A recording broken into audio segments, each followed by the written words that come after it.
Adrian N. Breitfelder, City Clerk, you are hereby directed to call a regular session of the City Council to be held on Monday, June 20th, 2022 at 6:30 p.m. in the historic Federal Building for the purpose of conducting such business that may properly come before the City Council. Thank you. Good evening, and welcome to a regular session of the Dubuque City Council for June 20th, 2022. As a reminder to our participants, you can provide in-person input or virtual audio and written input during these sections of the agenda where public input is accepted. Input options during the live meeting include: in-person attendees may approach the podium when the mayor asks if there is any public input on the item they would like to speak to. Remote attendees can log into GoToMeeting using the login links, phone numbers, and access code that appear on the broadcast and live stream and posted on the front page of the meeting agenda. This option includes audio input and written chat input. If you are participating via computer, indicate which item you would like to speak to in the chat function, or note that you would like to speak during the appropriate section. If you are participating via phone, indicate which item you would like to speak to when phone lines are unmuted.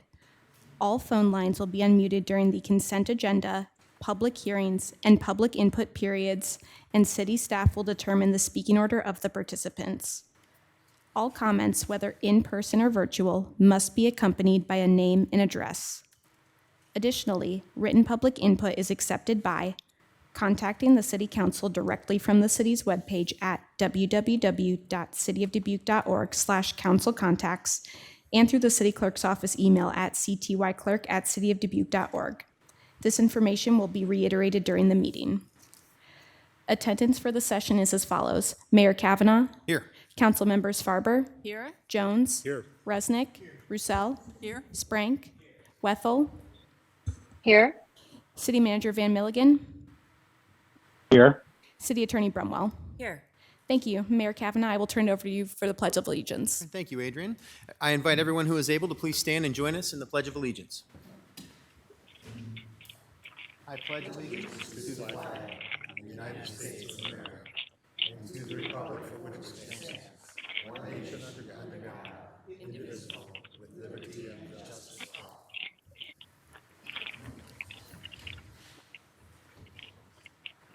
We'll move on to proclamations. Our first proclamation is Summer Learning Week. All right, thank you. And I see that we have Beth McGorry here for Summer Learning Week this year. Surprise, surprise. Surprise, surprise. I'm Beth McGorry, the Director of Donor Relations at St. Mark Youth in Richmond. I'm going to be really honest. You've never seen me bring notes, ever. That's how awesome this summer is going to be. Summer Learning Week, in the pre-session today, talking with the Community Foundation about summer slack and students being behind and the pandemic, we could talk that story for days and days and days. And we get to do that work all this summer, for 5 weeks this summer. And really making sure that our kids have the opportunity to feel safe and loved in an environment that makes them feel like there is something good in them. The themes of this summer partnered with the library, Read Beyond the Beaten Path. And the books that we have brought to life every week this week are The Magical Yet, Finding Your Own Quiet Place, We Are Water Protectors and Rainbow Builders, The Year We Learned to Fly, and oh, the places you'll go. You know I'll cry because you know I love my books. But these books are so important, and this reading is so important. They're going to go on explorations to Catfish Creek to learn how the water feels in their hands as they go kayaking. They're going to fly across the zip lines at Four Mounds to feel their wind in their hair.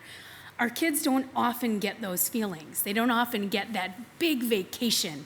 And this summer, we're going to be able to give them their experiences so that they can have those reading comprehension moments. So when they read that book about the water and all of those things, they'll know how it feels.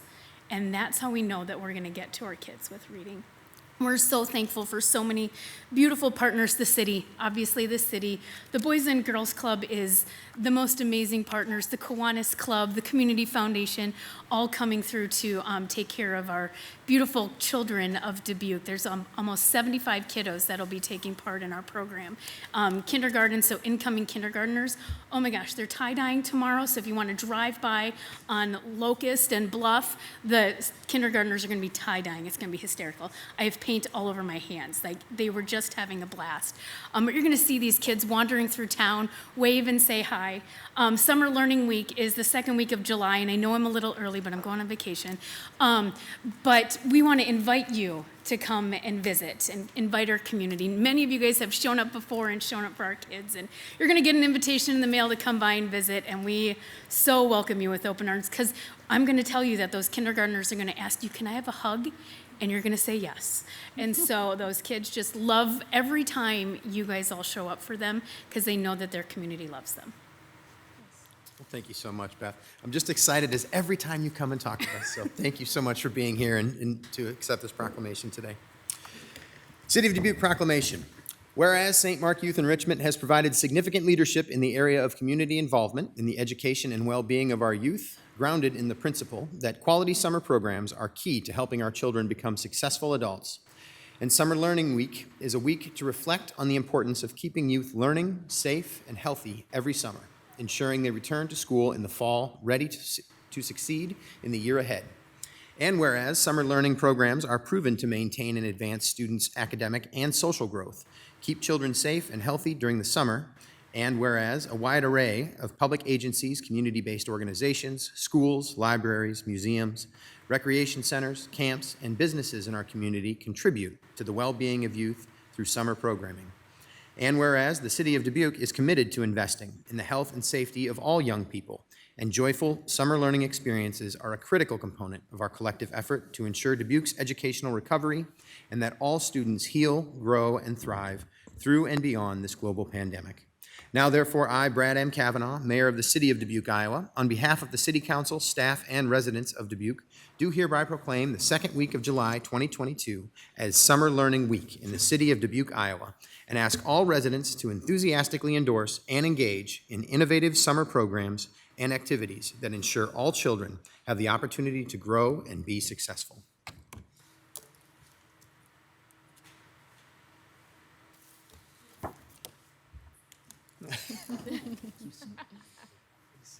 Have a good vacation. Our next proclamation is Pollinator Week. I think Gina Bell is here with us tonight. Hello, Gina.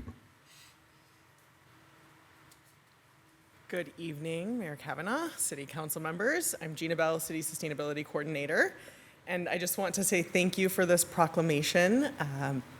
City staff from several departments, and I wrote them down so I don't forget. So my department, Sustainability, Engineering, Public Information, Arts and Cultural Affairs, in conjunction with the Green Iowa AmeriCorps Energy and Community team, have been working diligently to craft partnerships as well as events throughout the week to highlight the contribution of pollinators as well as the need to protect them.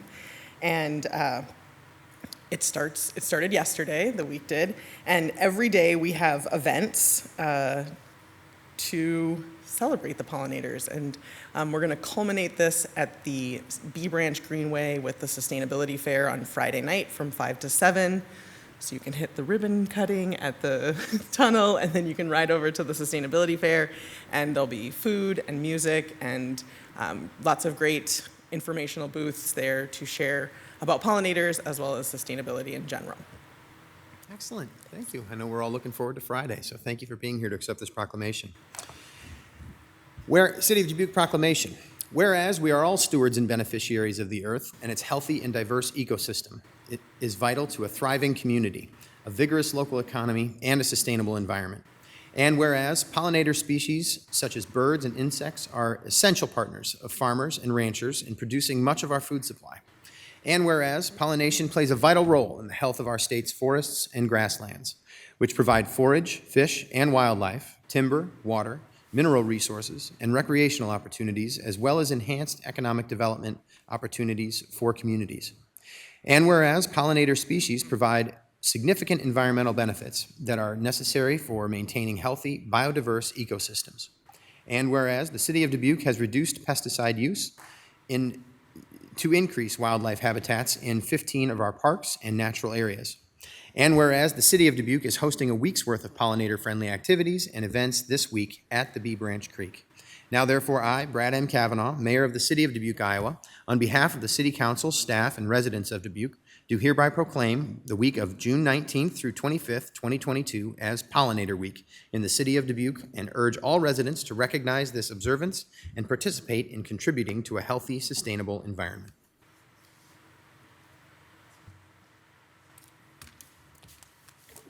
Thank you very much, Gina. All right, Adrian. Our final proclamation is Juneteenth Celebration Day. All right, I wasn't sure if we had anybody here to accept this proclamation officially tonight. We do.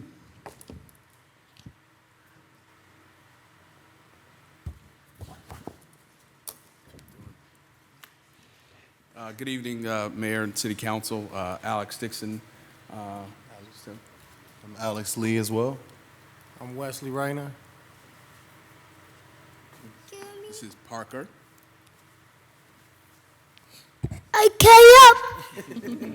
Alex Dixon Jr. And we're here on behalf of the Black Men's Coalition here in Dubuque, Iowa. We are grateful for the recognition tonight of Juneteenth and the celebration. We had a great event alongside the Multicultural Center on Saturday. Thank you for many of you for attending, but it was a great event and great to see our community celebrating and recognizing Juneteenth and its significance to African Americans specifically of becoming free of slavery and being able to participate in our great country. So thank you for the recognition, and we appreciate it. But two men is saying one more KRSA. Okay, good. Good job. Move fast. I just want to add, I appreciate everybody taking into consideration of Juneteenth. It's been a long time, and it's good to finally get some recognition because, you know, slavery was such an egregious act. It's good to finally be taking steps into the right direction to recognize how egregious it was and give people the recognition that they deserve for enduring what they endured. Thank y'all. We appreciate it. Thank you. Well, thank you. Thank you all for being here. We really appreciate that. And it was a fantastic event on Saturday. It was the largest crowd that I'd seen in a few years at the Juneteenth event, and that was really great to see. So thank you so much to everyone who helped put it together, and thank you for being here to accept this proclamation. City of Dubuque Proclamation. Whereas on June 19th, 1865, more than 2 years after President Lincoln signed the Emancipation Proclamation, enslaved Americans in Galveston, Texas, finally received word that they were free from bondage. And whereas Juneteenth commemorates this day when those who were formerly enslaved began to build new lives and new traditions that we honor today.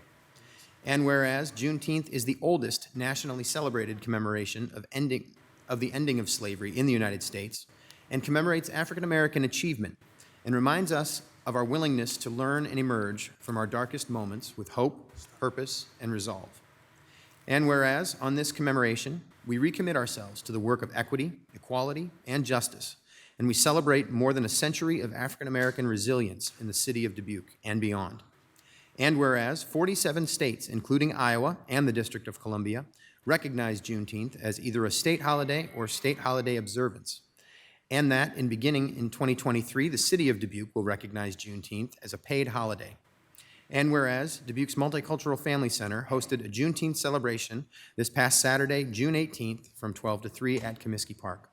Now therefore, I, Brad M. Kavanaugh, Mayor of the City of Dubuque, Iowa, on behalf of the City Council, staff, and residents of Dubuque, do hereby recognize Monday, June 20th, 2022, as Juneteenth Celebration Day in the City of Dubuque, Iowa, and urge residents to support and endorse the practice and policy of equity and freedom for all.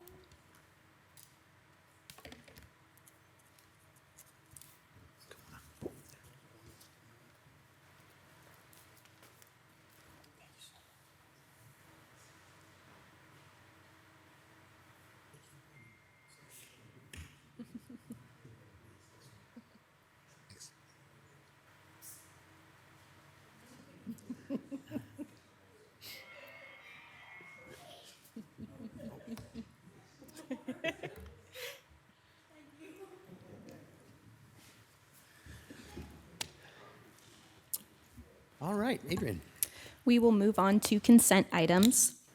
At this time, anyone participating in the meeting in person who would like to discuss one of the consent items, please approach the podium when the mayor asks if there is any in-person input and state your name and address. For all remote attendees, please enter your name and address in the chat function or state your name and address over the phone when the mayor asks if there is any virtual input. If more than one participant would like to speak, then city staff will determine the speaking order of the participants. Please state the item you would like removed from the consent agenda for separate discussion and consideration, and consent items can be found on pages 2 through 6 of the agenda. All right, thank you, Adrian. Do we have anyone in chambers who would like to hold any of the consent items for separate discussion this evening? Do we have anybody virtually? There's no virtual comments. No emails received. All right, thank you very much. I'll bring it back to the table then. Is there anyone who wants to hold any Mr. Mayor, this Yes. is Katie Wethel. Yes, Ms. I Wethel. would like to remove item number 15 for separate discussion, please. Okay, thank you very much. Mr. Mayor, Yes, Mr. Resnick. I move to receive and file the documents, adopt the resolutions, and deal with the consent items as recommended, except for number 15. Second by Roussel. We have a motion by Mr. Resnick and a second by Ms. Roussel. Adrian, would you call the roll, please? Kavanaugh, Aye.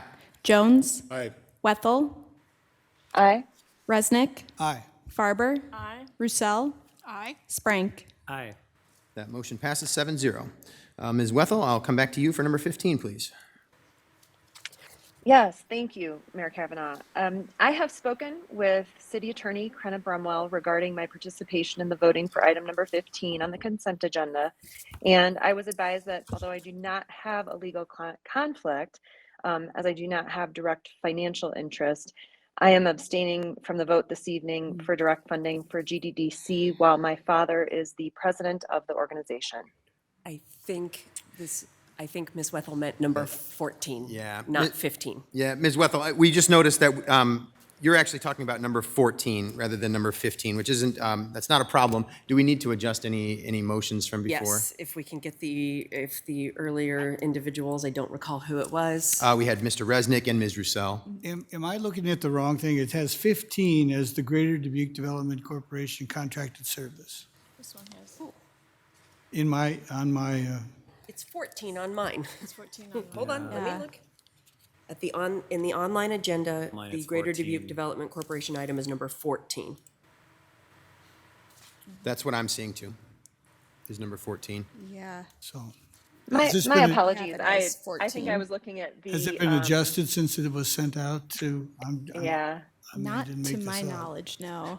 I'll have to look into that. Okay, You know, but anywho, Is this a being change? that So I'm going to jump in real quick here. I'm noticing there's two portions to our agenda. There's a green portion over here, and on the green portion on Mr. Resnick's, it's actually number 15 on his, numbered for some reason. But on the official agenda, we'll say, it is actually number 14 is Greater Dubuque Development Corporation. So, Okay, I will amend my motion to receive and file and approve as determined here, except for number 14. I will second that amended. okay. And do we need to, we want to, we don't need to revote unless that changes anyone's vote. okay. Does that change anyone's vote? Do we need to revote? Okay, all right. All right, Ms. Wethel, we are back on track here. So we understand you are Thank removing you. this, and you would, are you stating that you are going to abstain from voting, is that correct? Correct. Okay, all right. Do you have anything else you want to add? I do not. Thank you. Okay, thank you very much. Mr. Mayor, Yes, Mr. Resnick. I move to receive and file and approve number 14. Second. All right, we have a motion by Mr. Resnick, second by Mr. Jones. Adrian, would you call the roll, please? Kavanaugh, Aye. Jones, Aye. Wethel, Resnick, Aye. Farber, Aye. Roussel, Aye. Sprank. Aye. Passes 6-0. Thank you, everyone. On to items set for public hearing, and we have one West 32nd Street / Northwest Arterial Switch Homes, Mozena Farms rezoning from Ag to R1 with conditions for July 5th, 2022. Mr. Mayor, Ms. Roussel. I move to receive and file and adopt the resolution and set the public hearing for July 5th at 6:30. Second by Sprank. We have a motion by Ms. Roussel and a second by Ms. Farber. Adrian, would you call the roll, please? Kavanaugh, Aye. Jones, Aye. Wethel, Aye. Resnick, Aye. Farber, Aye. Roussel, Aye. Sprank. Aye. Motion passes 7-0. We will move on to boards and commissions. We have applicant review for the Zoning Advisory Commission and appointments for the Arts and Cultural Affairs Advisory Commission, the Library Board of Trustees, the Civic Center Advisory Commission, the Equity and Human Rights Commission, the Historic Preservation Commission, the Investment Oversight Advisory Commission, Parks and Recreation Advisory Commission, and the Resilient Community Advisory Commission. All right. So, everybody buckle up. This one's going to take a little bit. We have a ton of applicants for this. And the first thing, we don't usually talk before we do these, but I just feel the need to say thank you to everyone who has applied for these commission openings. I have never on my time on council seen this many applicants for openings for boards and commissions. So it's a great challenge for us to have. It's also challenging for us sitting up here, and I'm thinking I'm probably speaking for the rest of the council in this matter, but this is difficult when you have to make choices between people who want to step up and take on the work of public service in our community.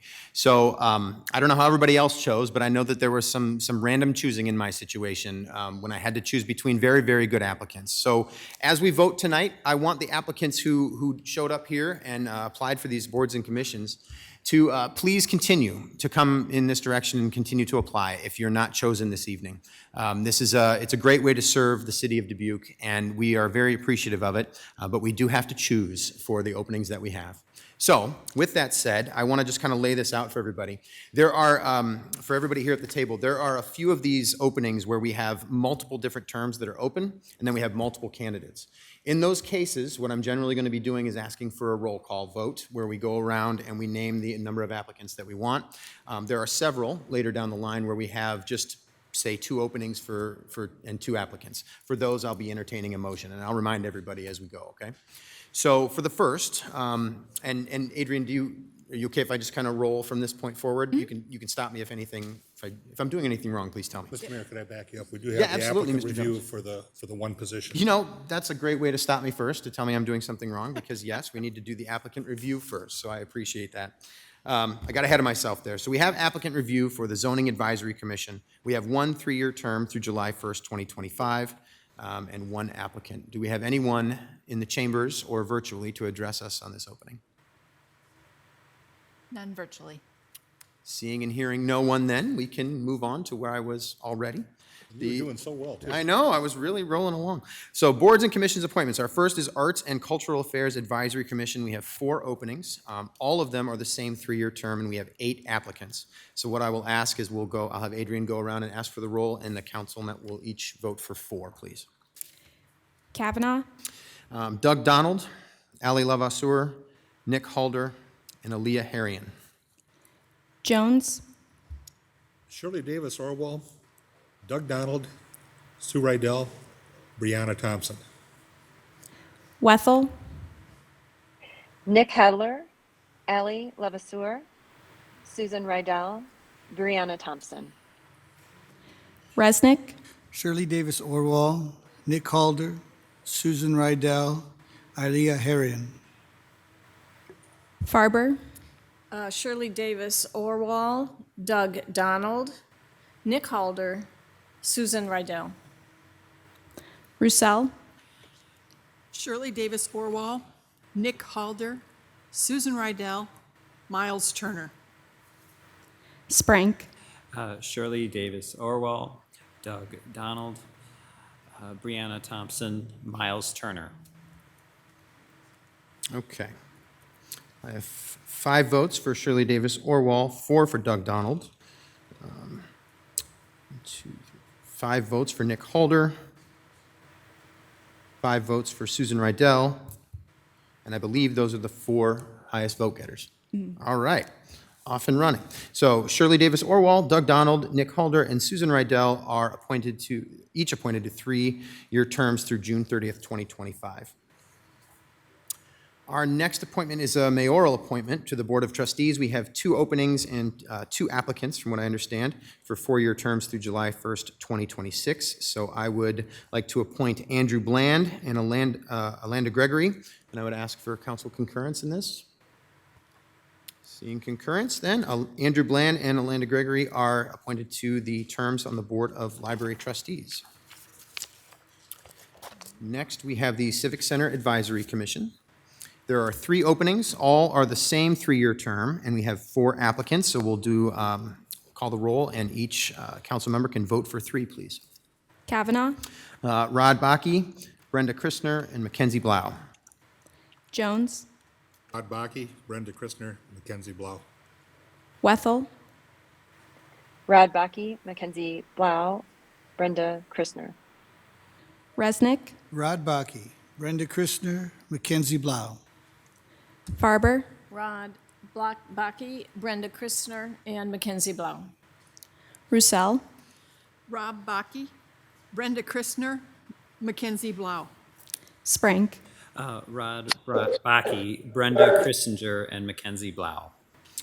So Rod Baki, Brenda Christner, and Mackenzie Blau are each appointed to 3-year terms through June 29th, 2025 on the Civic Center Advisory Commission. Next up is probably the most complicated here, the Equity and Human Rights Commission. We have 4 openings. So one is the 3-year term.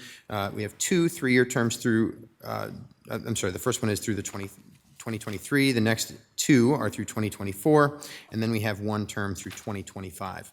We have 10 applicants for these 4 openings. So what we're going to do is we're actually going to go one at a time per line. So the first that we're going to vote on is the 3-year term through January 1st, 2023.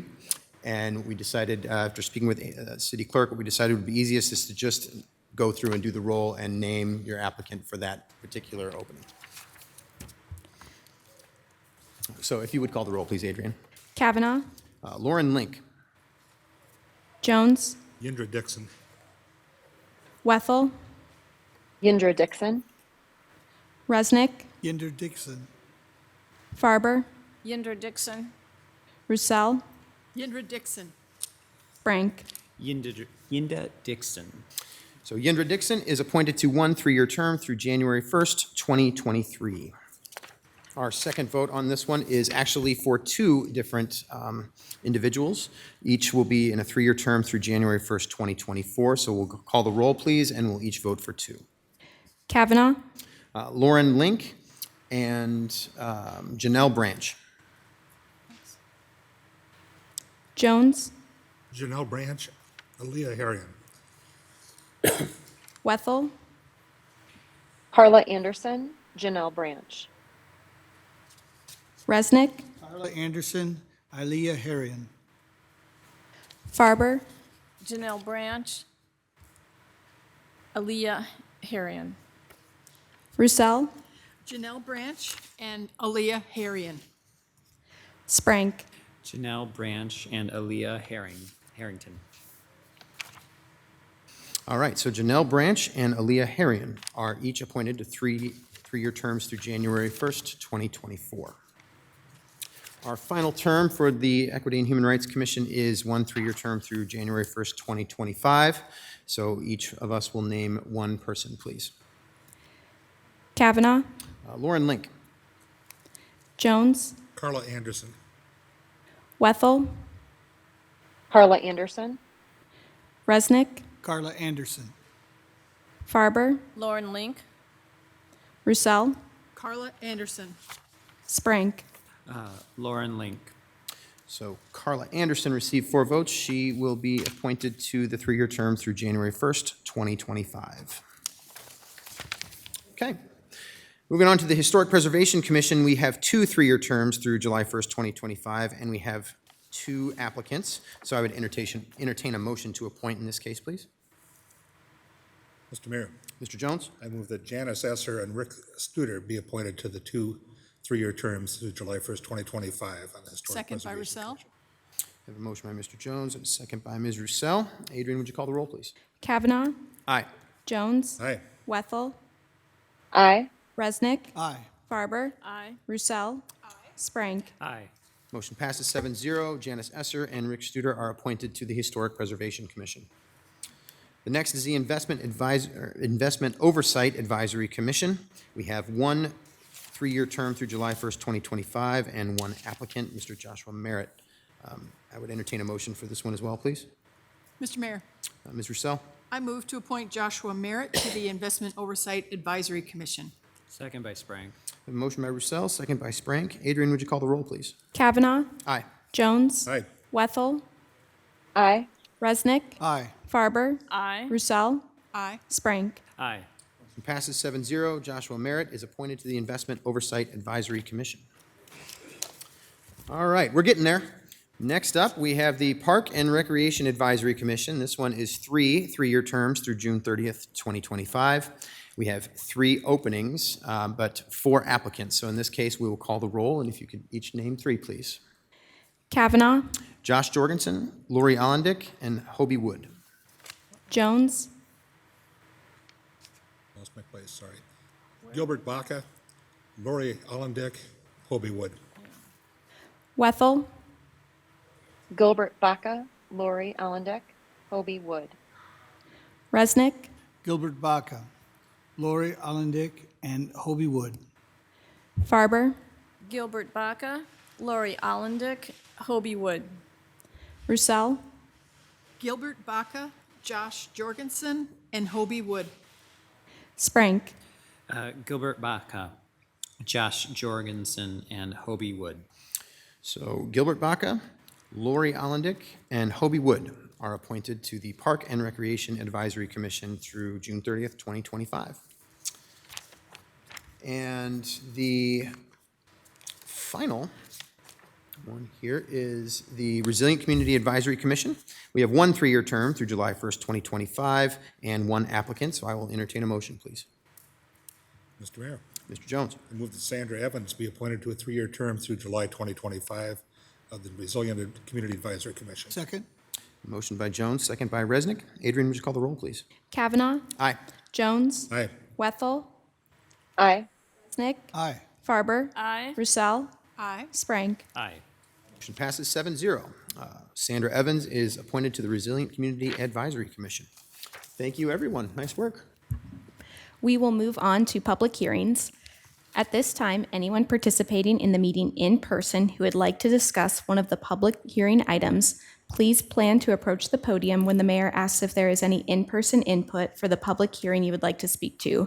For all remote attendees, please enter your name and address in the chat function and state your question, or state your name and address over the phone when the mayor asks if there is any virtual input for the public hearing you would like to speak to. If more than one participant would like to speak, then city staff will determine the speaking order of the participants. And our public hearing tonight is State Revolving Fund Environmental Review Applications for Old Mill Road Lift Station and Force Main Project, Granger Creek Sanitary Sewer System, and Water System Improvements. Mr. Mayor, Resnick. I move to receive and file and adopt the resolution. Second by Farber. Motion by Mr. Resnick, second by Ms. Farber. Mike, please. I'm actually going to read the memos for Mike, although he is on the phone. Thank you, Corey. Appreciate that. So Corey, please. City Engineer Gus Sahoyas is recommending City Council conduct the public hearing. The city will submit a summary of the public comments and proof of publication to the Environmental Review Specialist at the SRF Program Department, along with an executed environmental information document. I concur with the recommendation and respectfully request Mayor and City Council approval. Thank you, Corey. We are in a public hearing to consider approval of environmental review as provided by State Revolving Loan Fund, environmental review Old Mill Road Lift Station and Force Main Project, the Granger Creek Sanitary Sewer System Improvements and Water System Improvements 2022. Do we have anyone in chambers to address us on this item, please? Seeing no one, anybody virtually? There are no virtual comments. Okay. Then in that case, I'll bring it back to the table. Any discussion? Seeing none, Adrian, would you call the roll, please? Kavanaugh, Aye. Jones, Aye. Wethel, Aye. Resnick, Aye. Farber, Aye. Roussel, Aye. Sprank. Aye. Motion passes 7-0. We will move on to public input. At this time, anyone participating in the meeting may address the City Council on the action items on the agenda or on matters under the control of the City Council. For all in-person attendees, please approach the podium and state your name and address. For all remote attendees, please enter your name and address in the chat function or state your name and address over the phone when the mayor asks if there is any virtual input. If more than one participant would like to speak, then city staff will determine the speaking order of the participants. Individual remarks are limited to 5 minutes, and the overall public input period is limited to 30 minutes. Under the Iowa Open Meetings Law, the City Council can take no formal action on comments given during public input or that do not relate to the action items on the agenda. All right, thank you, Adrian. Do we have any public input this evening?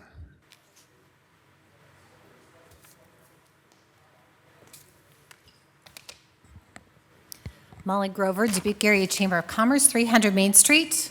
Good evening, Mr. Mayor and City Council. Thank you so much for your leadership and your service to our community. Appreciate all of you. The Chamber has long supported policies that build a robust business climate, and according to the City of Dubuque website and the goals and priorities that are listed through 2026, so do you. A robust business climate is the first item listed under goals through 2026. A robust economy requires a robust workforce. Our businesses cannot grow, and thus our community cannot prosper without workforce. Iowa is the only state in the nation that has not doubled their population since 1900, the only one. Every chamber member, every business, every sector is in need of workforce. We are working hard as a community to grow our economy. However, workforce is nowhere near close to the projected need. In fact, if projections are correct, at our current rate of housing stock growth, we will fall short by 50% of what is needed by 2030. The Chamber supports efforts that support workforce development and remove barriers to employment. This must include intention, focus, and investments in workforce housing. I said in the TH in the op-ed, and I'll say it again this evening, we should be sending the right message to developers that Dubuque is rolling up the red tape and rolling out the red carpet to those that want to invest in the future of our community. We respectfully ask that you consider the bigger picture on your very own goals and priorities in creating a robust local economy and support development projects that address this issue. Thank you. Thank you, Ms. Grover. We appreciate it.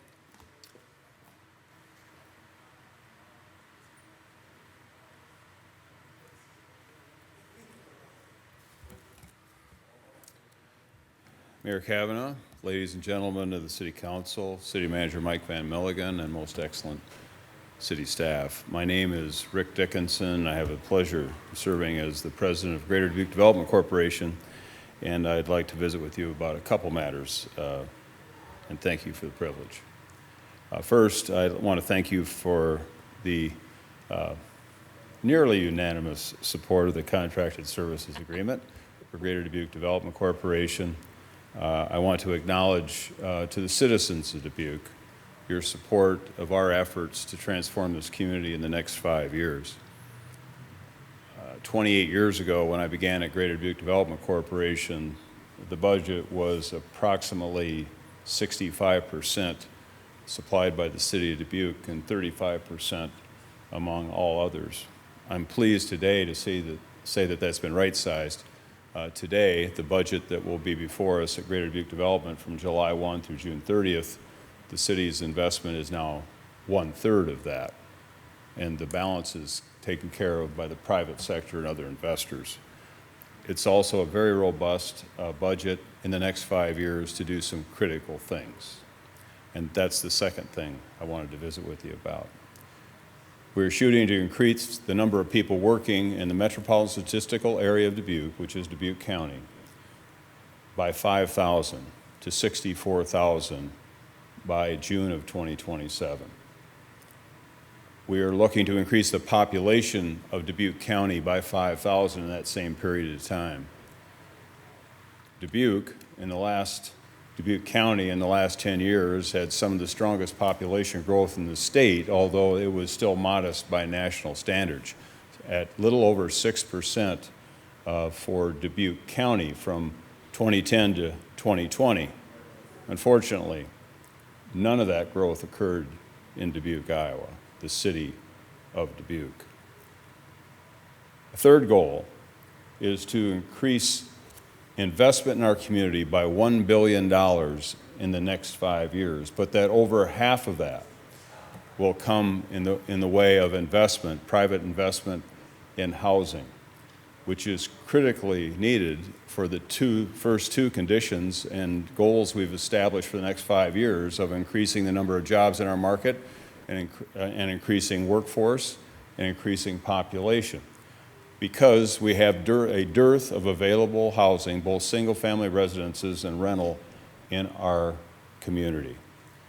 Greater Dubuque Development, on behalf of the City of Dubuque, just funded a housing study that was conducted by East Central Intergovernmental Association.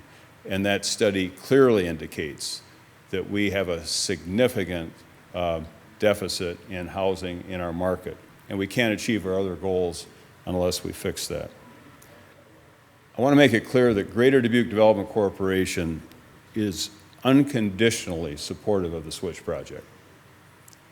I was here at the last meeting of the public hearing when we talked at length about it.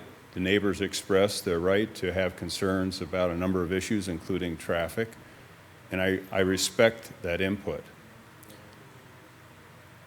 But projects like this have to happen in our community. They have not for decades, and that is why we've lagged in the way of population growth. Wally presented ably at that meeting the history of the residential development north of 32nd Street.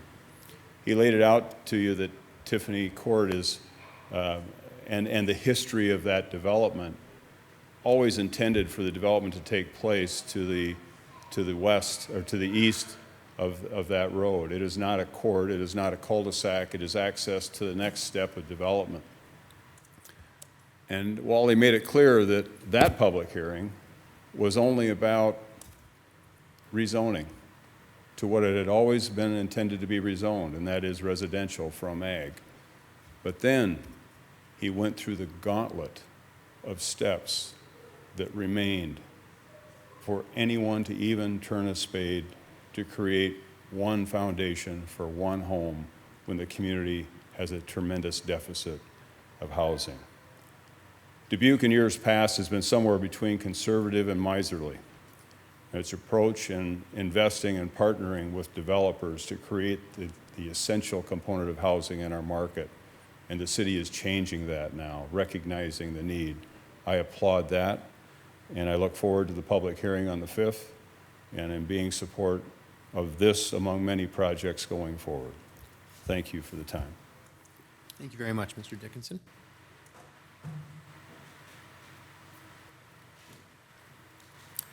Good evening, everyone, Mayor, City Council.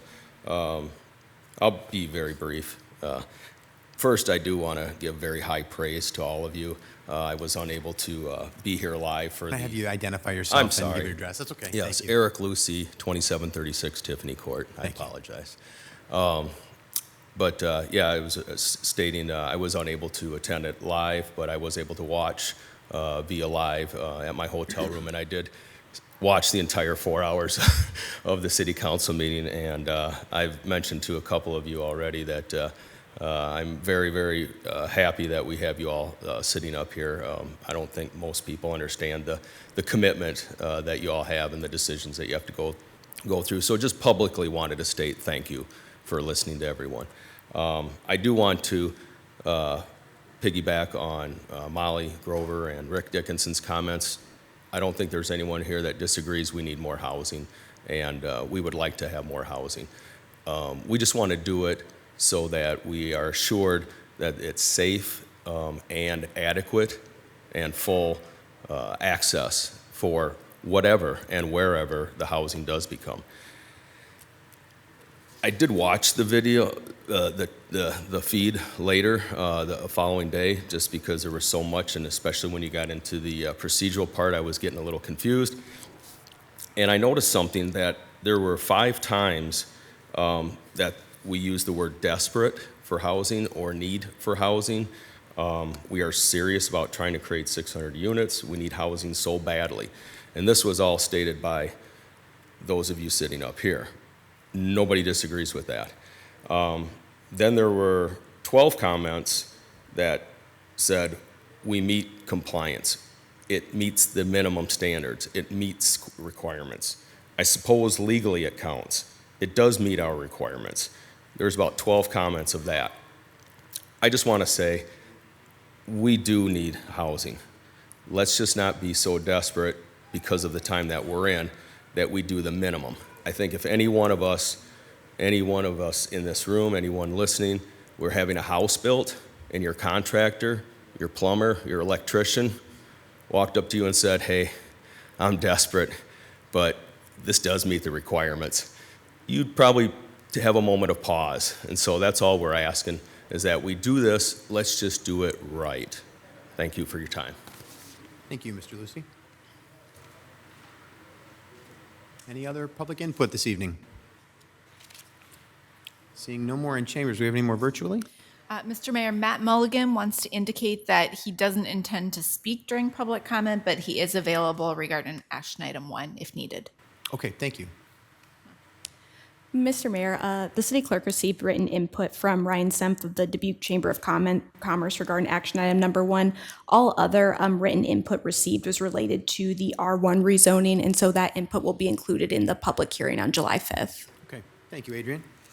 All right, in that case, then, we will close public input and move on to action items, please. Action item number 1 is request to rezone West 32nd Street / Northwest Arterial, Switch Homes Mozena Farms rezoning from Ag to R4.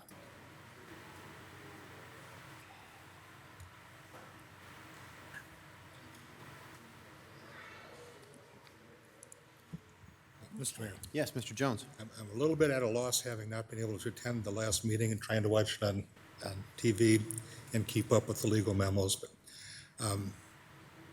let me move to receive and file the communications and further move that the requirement that proposed ordinance be considered and voted on for passage at 2 council meetings prior to the meeting at which is to be finally passed be suspended. Second by Farber. I have a motion by Mr. Jones and a second by Mr. Sprank. We going to you for this one, Corey, or are we? Holly, do you have a presentation, or are you here to answer questions? Because the staff report was made at the last meeting, there's not any sort of presentation or report tonight. No memo or anything like that? This is just further proceeding. Okay, Yep. thank you very much, Greta. Then I'll bring it back to the table for discussion, please. Mr. Mayor. Yes, Mr. Jones. Yeah, I thought, kind of thought you guys ran this into the ditch 2 weeks ago, with all due respect. Zoning is not about access. It's not about drainage. It's not about what the structures are going to look like. It's not about any of the things that you spent 2 hours talking about 2 weeks ago Monday. It's about what's the highest and best use for a piece of land. And that's really all it's supposed to be about. The process that gets us from rezoning to something actually get built does include every one of those things and good oversight.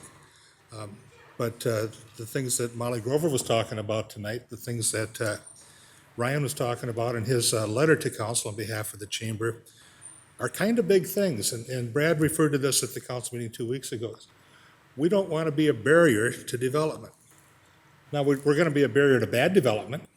We're going to make sure that development occurs appropriately. But the appropriate thing to have happened, I believe, 2 weeks ago, and should happen tonight, is to get the rezoning out of the way, because that's a 6-week death blow you gave that developer 2 weeks ago, just to get the zoning, and then to begin on the rest of it, or to maybe begin on the rest of it anyway, and the rest of the design elements and things that they're going to need to get the plat approved, and maybe not get the zoning. So they're throwing thousands and thousands of dollars at an incurable problem. I don't know if we can resolve the access satisfactorily to everybody. I just don't know. I do know that property owners have a right to access to their property. I do know that there is an agreement that DOT made with the property owner to allow right-in, right-out access from the arterial, and I don't think that's great access, but it's not bad. I wish that wasn't there. I wish it was another way. I certainly get the Tiffany Court concerns. The people have owned property. Dear friends of mine live there and have owned property for a long time and have worked hard to make it a nice neighborhood. And I live in a little 7-house cul-de-sac. I understand living on a court. It's great. But my court's not a stub street, and that one is. So if we end up with Tiffany Court being the access, we've got to make sure that it's right, that it's safe and everything. But that still comes later. What has to come sooner is to resolve the zoning questions. And I don't know how we back out of this one, but I don't think a traffic study has any business in the zoning question either. I'm gonna comes later. stop you there. I see I'm kind of jumping in. Just really quick, just a reminder, you've been doing a good job up to this point. Since this is a bit complicated after the last meeting, we have to focus on the R4 zoning as we discuss this, just as a point of order. So the traffic study is not attached to this particular zoning item. You're forgiven, because I know you were Understood, yeah, okay. catching up on that one. But as we discuss this item tonight, we have to discuss the R4 zoning and the particular parcel of land that we are talking about zoning from ag to R4. Help me with their status here. This issue is just about that piece that was separated? Yes, they were separated out. So Okay. for the So the ag- other thing still has to wait till July 5th to move forward? Yes, sir. Yes, Wow. sir. So the ag to R1 with the traffic study amendment was set for public hearing tonight on July 5th. So that one will appear for public hearing again on your July 5th meeting. Tonight is the separate parcel down on 32nd Street, which is going from ag to R4 with no restrictions that was given first reading at the last meeting. Thank you, Prina. Thank you, Mr. Mayor. I'll stop there. Okay, thank you, Mr. Jones. I didn't mean to interrupt, but for a point of order, I Kind kind of of roll in the wrong direction. That's It's a good okay, time to that's all stop. right. Yep. Okay, other discussion on this item? Mr. Mayor. Yes, Mr. Resnick. Thank you very much. I know that one council member had a particular interest in getting some information about R4, so I'd be curious about what she might be talking about later. But I do want to say about this and about the question of this zoning in particular is that another goal and priority of the city council is livable neighborhoods. It's absolutely important that we are the people that, we are the elected representatives that citizens and these neighbors can come to when they have reasonable requests. And I think this is a reasonable request tonight, AG to R4. That sounds reasonable to me. But I also think it's,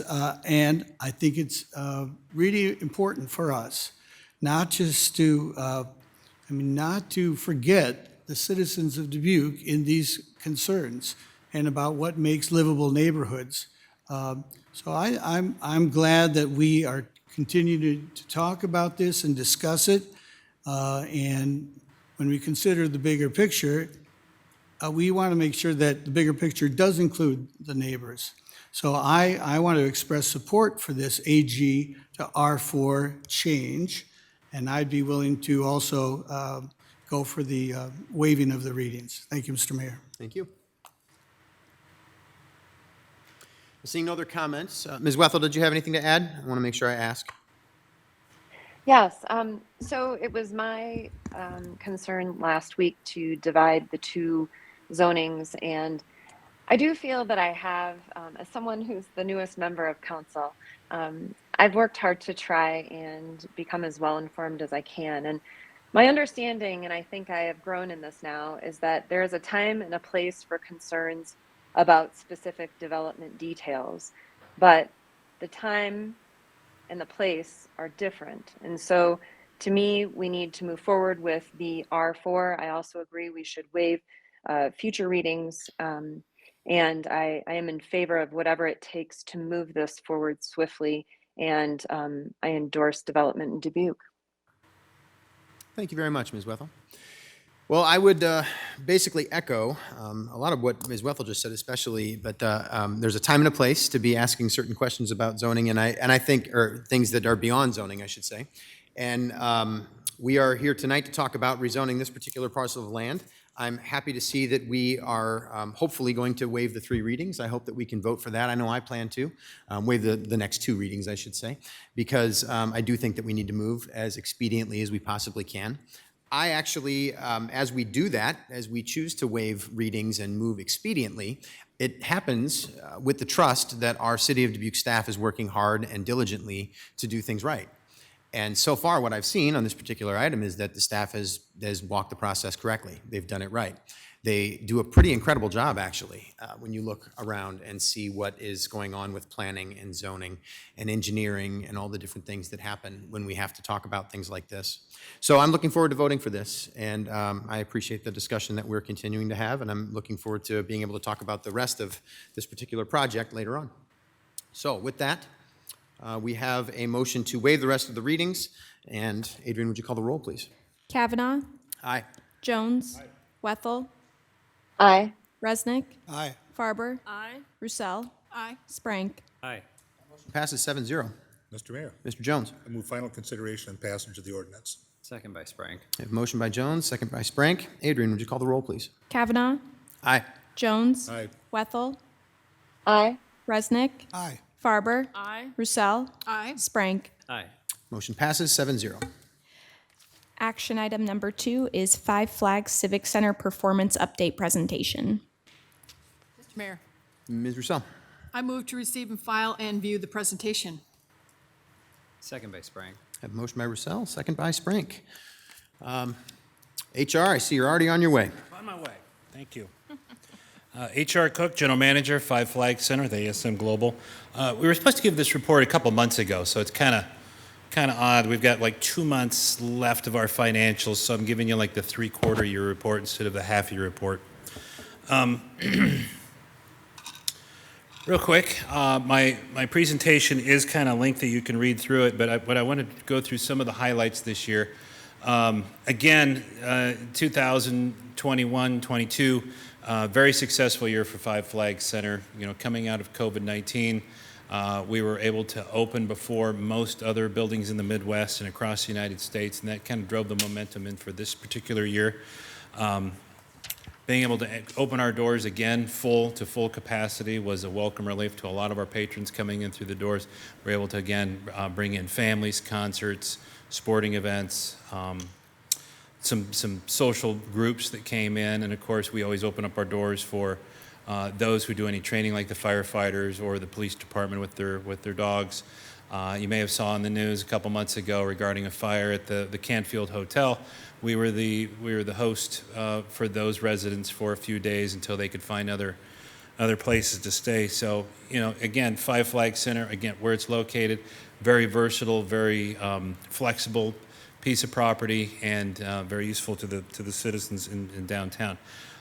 Again, full speed ahead. We are wide open and doing shows. We're ending our year on a great note. We have 2 more months to go. We do feel that we're going to finish well ahead of our budget or your benchmark that you set on each year for your budget. The shows that we've had have been very successful as far as spending with the patrons, each patron spending their money, but also the attendance coming through the doors and the versatility of the shows. So with that, there we go. Kind of a year in review. I'm not advancing. There we go.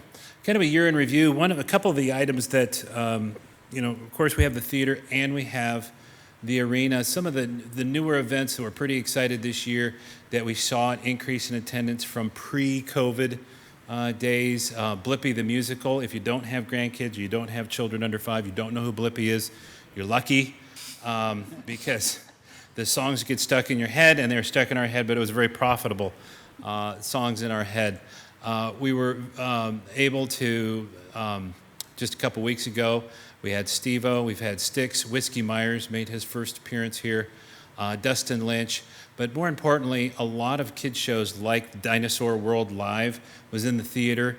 We're able to open up our doors, and these were in-house promotions that we did through ASM Global. We have, this year, we're really concentrating on kids programming, family programming, coming up for this later summer, fall, and winter. In my professional opinion, I think we're going to start seeing a little downturn possibility, even though they say recession is not inevitable. We're starting to see a little bit of the economy starting to turn down. Once gas prices start going up, people start calming down as far as spending outside the home. They really watch their dollars. They may not travel quite as far to go see a show, which means more people will come to our shows from a regional standpoint, but the families still want to come see our entertainment. So there's concerts. The concerts are starting to slow down a little bit for fall and first quarter, but we're starting to see an uptick with the family shows, both the older shows and the kids shows. Disney, we have a Disney Junior live show coming in September. We are far exceeding any other tour stop on their tour as far as tickets sold in advance for their performance. So that kind of shows you where Dubuque and our region is as far as purchases for families. Come on. Kind of a comparison over the last year. This is based upon Ticketmaster stats, website stats. Does not include any venues that have prime tenants such as hockey teams, soccer teams, indoor football teams. Of course, they'll do a lot of events, but again, for the second time this year in our region, 72 events so far to May 1st, first in the region. We contribute that to the tourism coming into the area and a very aggressive booking staff and really great booking partners that we have with our other promoters that we have with the Live Nation or Mammoth Productions. From event analysis, again, going into May 1st, we're right on track with where we were 2 years ago and last year. We think from an event standpoint and an attendance standpoint, we're going to see about the same numbers, which are pretty remarkable for this venue. Ticket sales and gross ticket sales and food and beverage. This is important to look at from a standpoint of our gross. Again, going into May 1st, we're well ahead of where we were last year, and even FY20, and we're approaching FY19, where we had our record year of $1.6 million in ticket sales. And almost $600,000 in food and beverage sales through May 1st. We still had two months to go, so I see that surpassing the $650,000 mark, which again will be a record for us since I've been here and probably in the history of the building. Year-end financials, again going to May 1st, we're looking at income of $708,000, expenses of $1.25. Our expenses are pretty well in line where we should be this year. And again, our income has been tremendous through the ticket sales, sponsorships, the Ticketmaster rebates, and the facility fees that we have. We've also started selling parking in the Five Flags parking lot. We have an agreement to split 50-50 the net receipts for our larger events with the Five Flags parking ramp. Since most people park in the ramps during the day, we had seen it being empty at night because people were apprehensive of parking inside the ramp. But people coming in from outside of Dubuque look at these parking ramps as that's where I need to go park. They don't know about the street parking. They don't know about the lot parking, so they go right for the ramp. So we man the ramp in charge before they come into the building or into the ramp, so that at the end of the evening they can just leave. Because we've had problems in the past where we didn't have the gates open. For our larger events, people were stuck in the parking ramp for 2 to 3 hours after the event just trying to get out because it's one car at a time trying to leave. So we alleviated that, making a few extra dollars for the city, a few extra dollars for Five Flags Center, which again is the city. So we think that's a win-win situation as far as the parking is concerned. Interesting tidbit about our profits. Since I've been here since 2016, I've never seen a month, with the exception of April of 2018, where revenues exceeded expenses, and we went back to 2004. We couldn't find another month like that since SMG has taken over, because our records don't go our financial records don't go previous to that. This year in 2022, we've had 2 months, February and March, where our revenues exceeded our expenses. So we're on the right track. We're moving forward. We feel really good about that. Excuse me. Swan Lake, Dina Carter, Whiskey Myers, Firehouse, Blippi, Harlem Globetrotters, all good family shows. They're starting to bring the people in. People wanted to come back to our shows. One of the main free, I like to call it free money, is sponsorships. Putting your name in the building. We had a goal when I arrived here of $25,000 the first year. This year for FY22, our budget was $65,000. We're currently at $66,500, and those are hard dollars. Those aren't trade dollars of revenue coming into the building. That does not include any naming rights. We're kind of sitting on standby with that as far as current naming rights, but we are expanding our sponsorship opportunities for the businesses around town. It's been very helpful. It's it's kind of a win-win. Some of our new sponsors that have come on board this year, Diamond Joe Casino, and we're very proud now to have John Deere on board with us. We keep track of everything. Ticket buyers, how old you are, male, female, married, income, where you live, what kind of car you drive, how many kids do you have. We have access to all of this. And we keep track of all this for particular reasons. One, again, you saw the sponsors. We gear our advertising. We tell the sponsors who's coming to the shows, and then they might want to come in and give some things away, or buy tickets for their staff to be able to mingle with the people. But more importantly, we know where the people are coming from that come to our building. And we keep track of this. You'll see most of our ticket buyers are female. Overall, 65% are female, or 55% are female, 45% are male. This last week for Brett Young, we had 73% female, all under the age of 30, buying tickets for Brett Young. Again, very successful show, almost $40,000 in food and beverage, mostly seltzers, but still very, very successful show. This shows you, we're looking at our demographics for the community and who comes. We're seeing it going across the board. It's not, there seems to be a misnomer of it's an aging population in Dubuque, but if you compare our population, who comes to our shows, the population itself of Dubuque compared to the national average, we're average. There might be just a scotch of an older audience here, and not as many young, but overall, we're not an aging population. So we still have plenty of, and we look at that as the ticket buyers of the future. And then looking at if it's an older audience, of course, we'll skew our shows towards the older audiences. But you can see, even with our income, it's spread across the board on who's buying tickets, both low income and high income. And it should be stated that our average ticket price this year was only $38 for the average ticket for all of our events this year. So we've kept them in line for all demographics across the board. And I think that's part of our success this year. We're sitting there hitting singles and doubles instead of trying to go for the fence and charging $100 a ticket. We're trying to do as many shows as we can for as many people as we can. And if they can afford to come, that's great, because we try to keep those prices low. You don't have to buy a beer. You can eat and drink before you come to the show. But if you do, that's even better for us. Social media, our website, up. 240, almost 250,000 sessions this year on our website.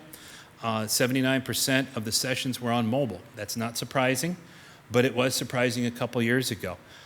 Some of the most visited pages, Battle of the Bluff Rodeo, one of our in-house events that we created. Again, Dinosaur Live Kids Show. Home Free. Home Free was an event that we had 3 weeks ago, or 4 weeks ago. It actually was the last show rescheduled from COVID. I got a call in 2019 from a lady in East Dubuque, said, you should book Home Free, and I had no idea who they were. We did, she goes, we follow them, we go around, and we started looking them up, and sure, they had this hidden following, we had no idea what it was. And we get those calls every once in a while, and you have to take those calls from the public that say, I have an idea. And a lot of times they'll say Garth Brooks, or they'll say the Rolling Stones. Every once in a while you get one of these groups like this Home Free that we haven't heard of, we haven't done the research on. Over 2,100 tickets, no, 2,300 tickets sold. It was sold out for that configuration for Home Free, and it stayed sold out from 2020 till through 2022 and rescheduled 4 times. So it's a very loyal fan base. We hope to have them back. Kip Moore, Dustin Lynch. Country seems to be our bread and butter right now. It kind of shifts from rock to country to classic rock. So you see a lot of,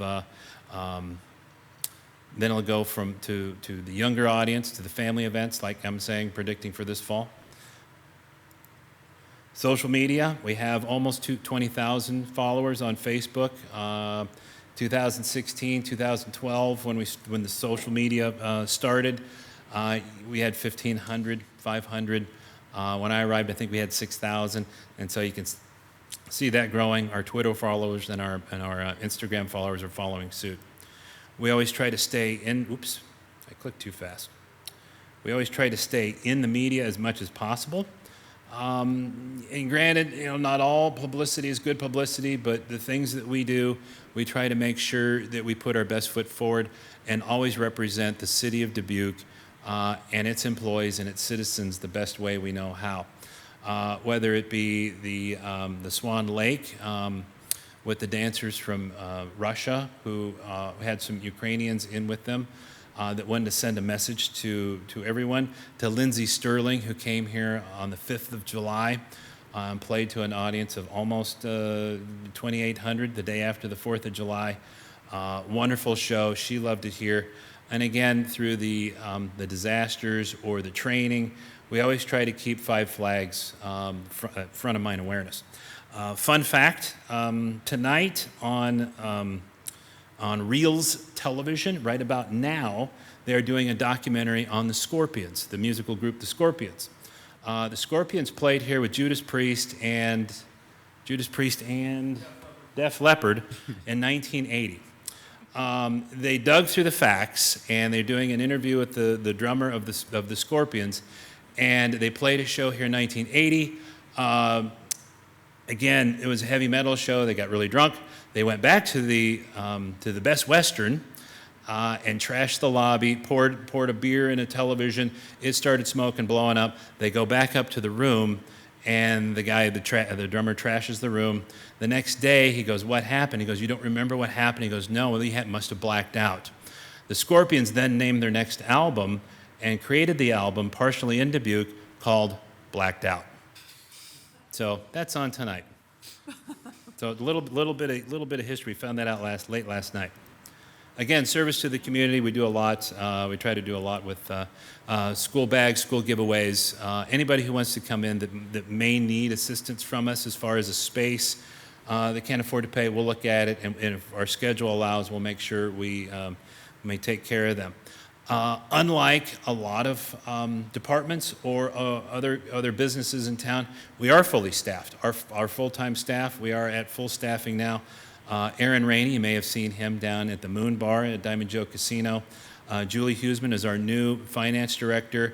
Jackie Full, you've seen her around town. She was also at Dancing with the Stars a couple weeks ago.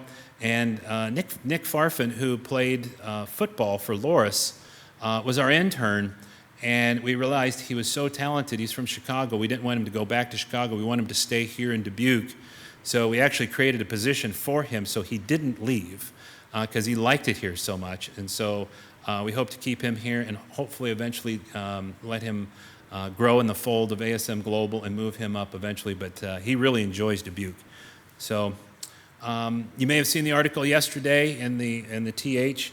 Again, this is just a rehash of many of the items that we've talked about before. I've talked about you one-on-one, whether it be the bathrooms and the lines and bringing in porta-johns. You can see the lines to the porta-johns. We had a sewer line collapse during the Red Cross disaster relief effort from the Canfield, and it cost us about $6,000 to $7,000 to clear that old ceramic line out. It just collapsed. It was crushed.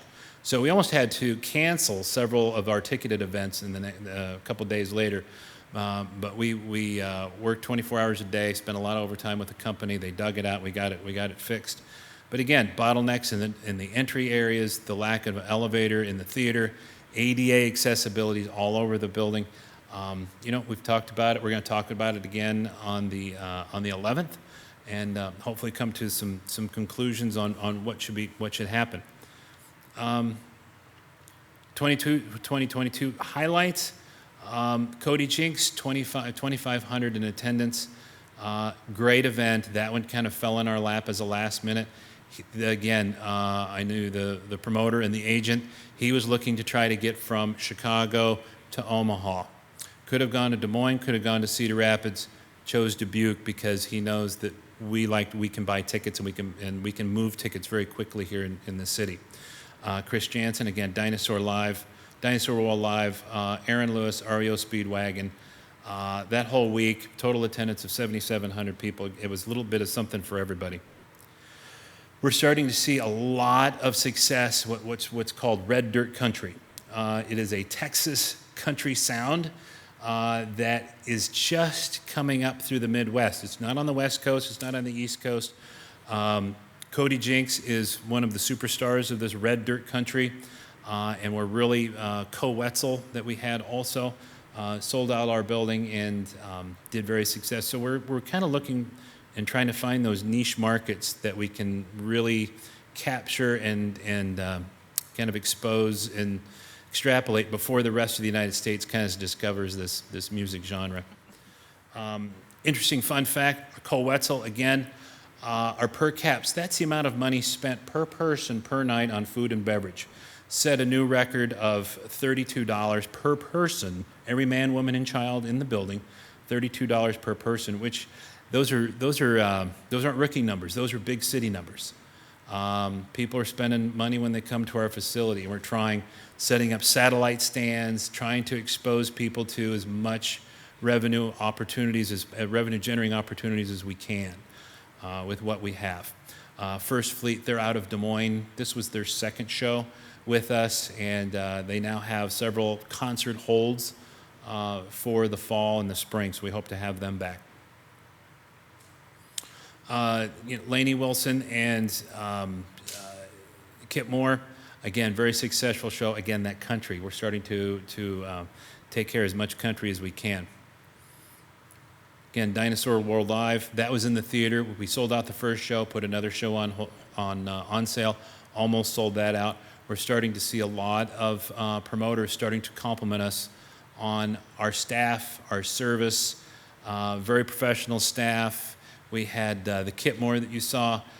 He made a mention to the agent who called me from Creative Artists that Dubuque was the best stop that he had as far as a ticketed show, from the professionalism to the community. Because a lot of times these stars, they don't leave until about 4 o'clock in the morning when the bus leaves to go to somewhere else.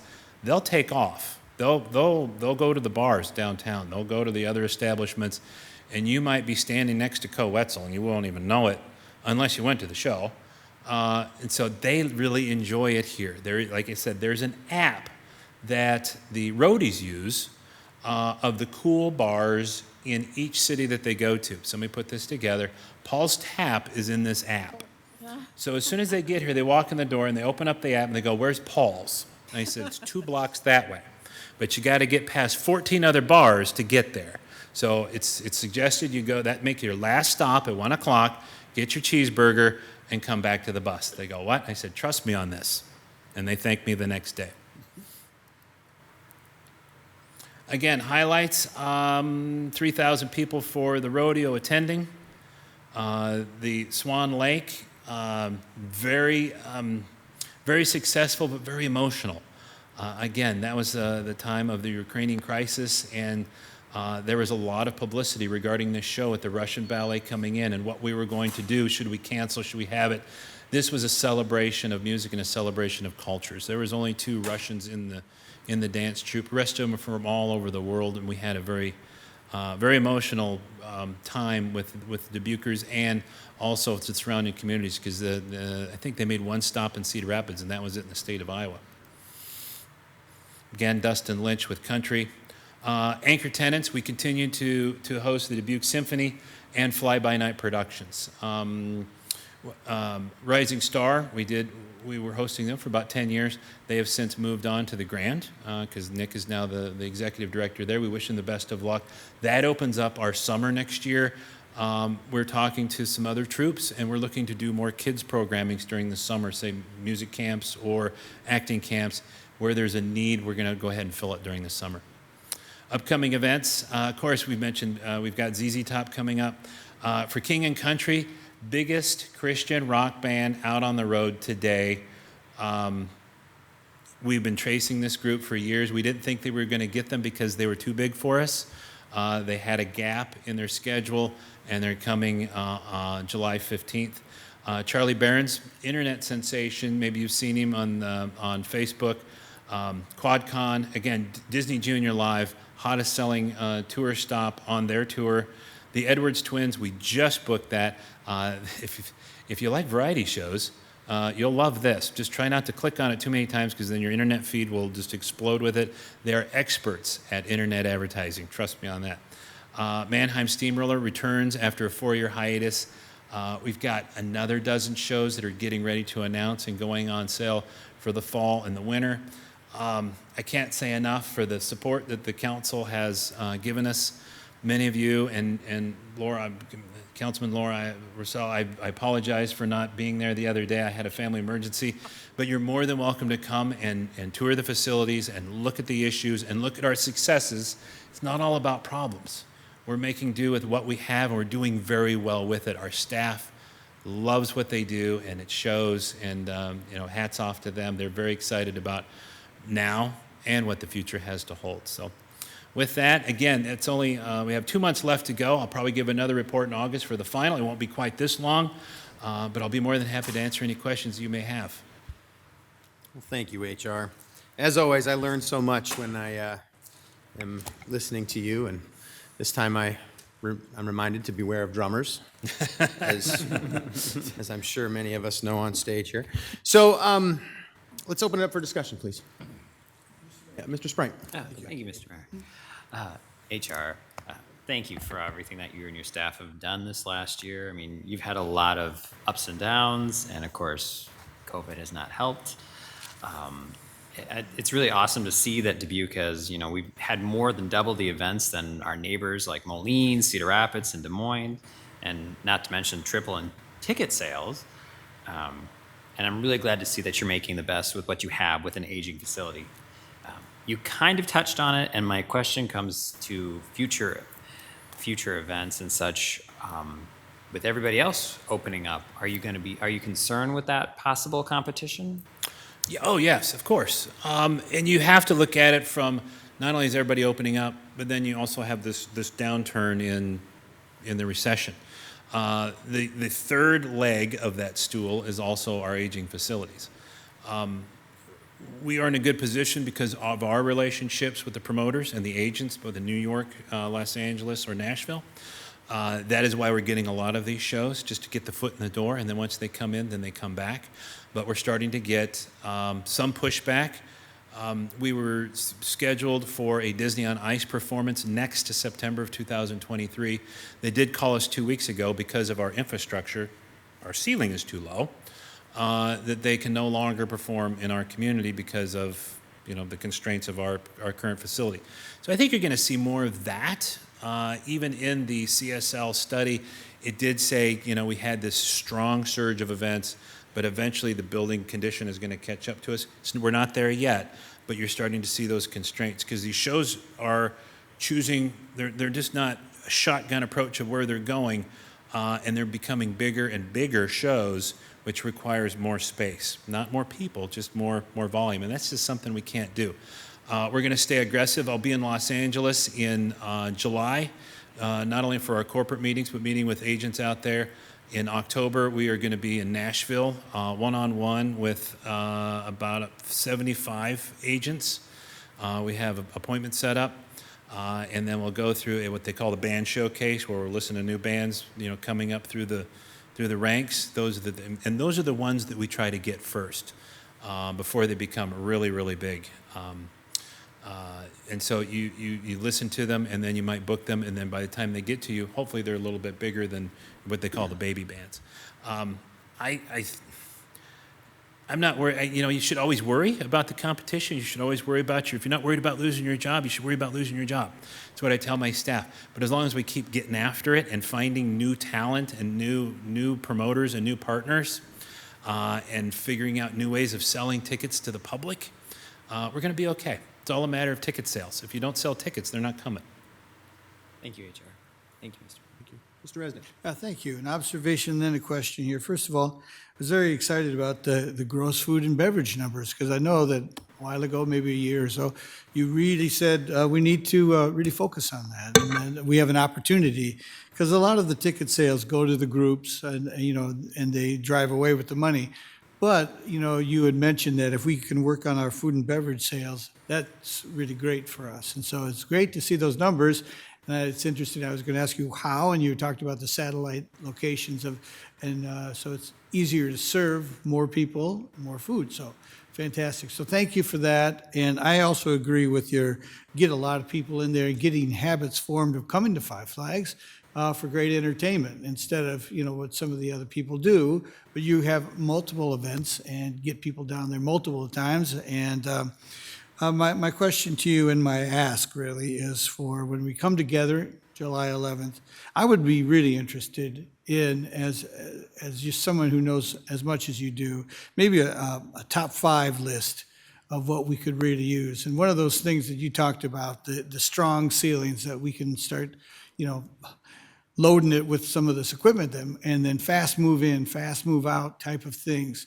If there's something, we can't have everything. We can't have, stuff that they have maybe in St. Louis or Chicago, but we can have some great stuff. And we really need that infrastructure. I would appreciate it if you would make some suggestions about, since you've been lots of different places, lots of, you've considered a lot of things. I appreciate it.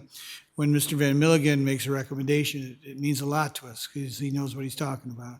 And that top 5 list of yours would be very helpful, I believe. Thank you. Absolutely. And you're right on the concessions. You're right on the ancillary income, the sponsorships, the parking, and the food and beverage. You're right. Artists take 85% of everything that's made in ticket sales, and then they leave. And then they're on to the. I mean, if I could make $150,000 a night, I'd do it every night.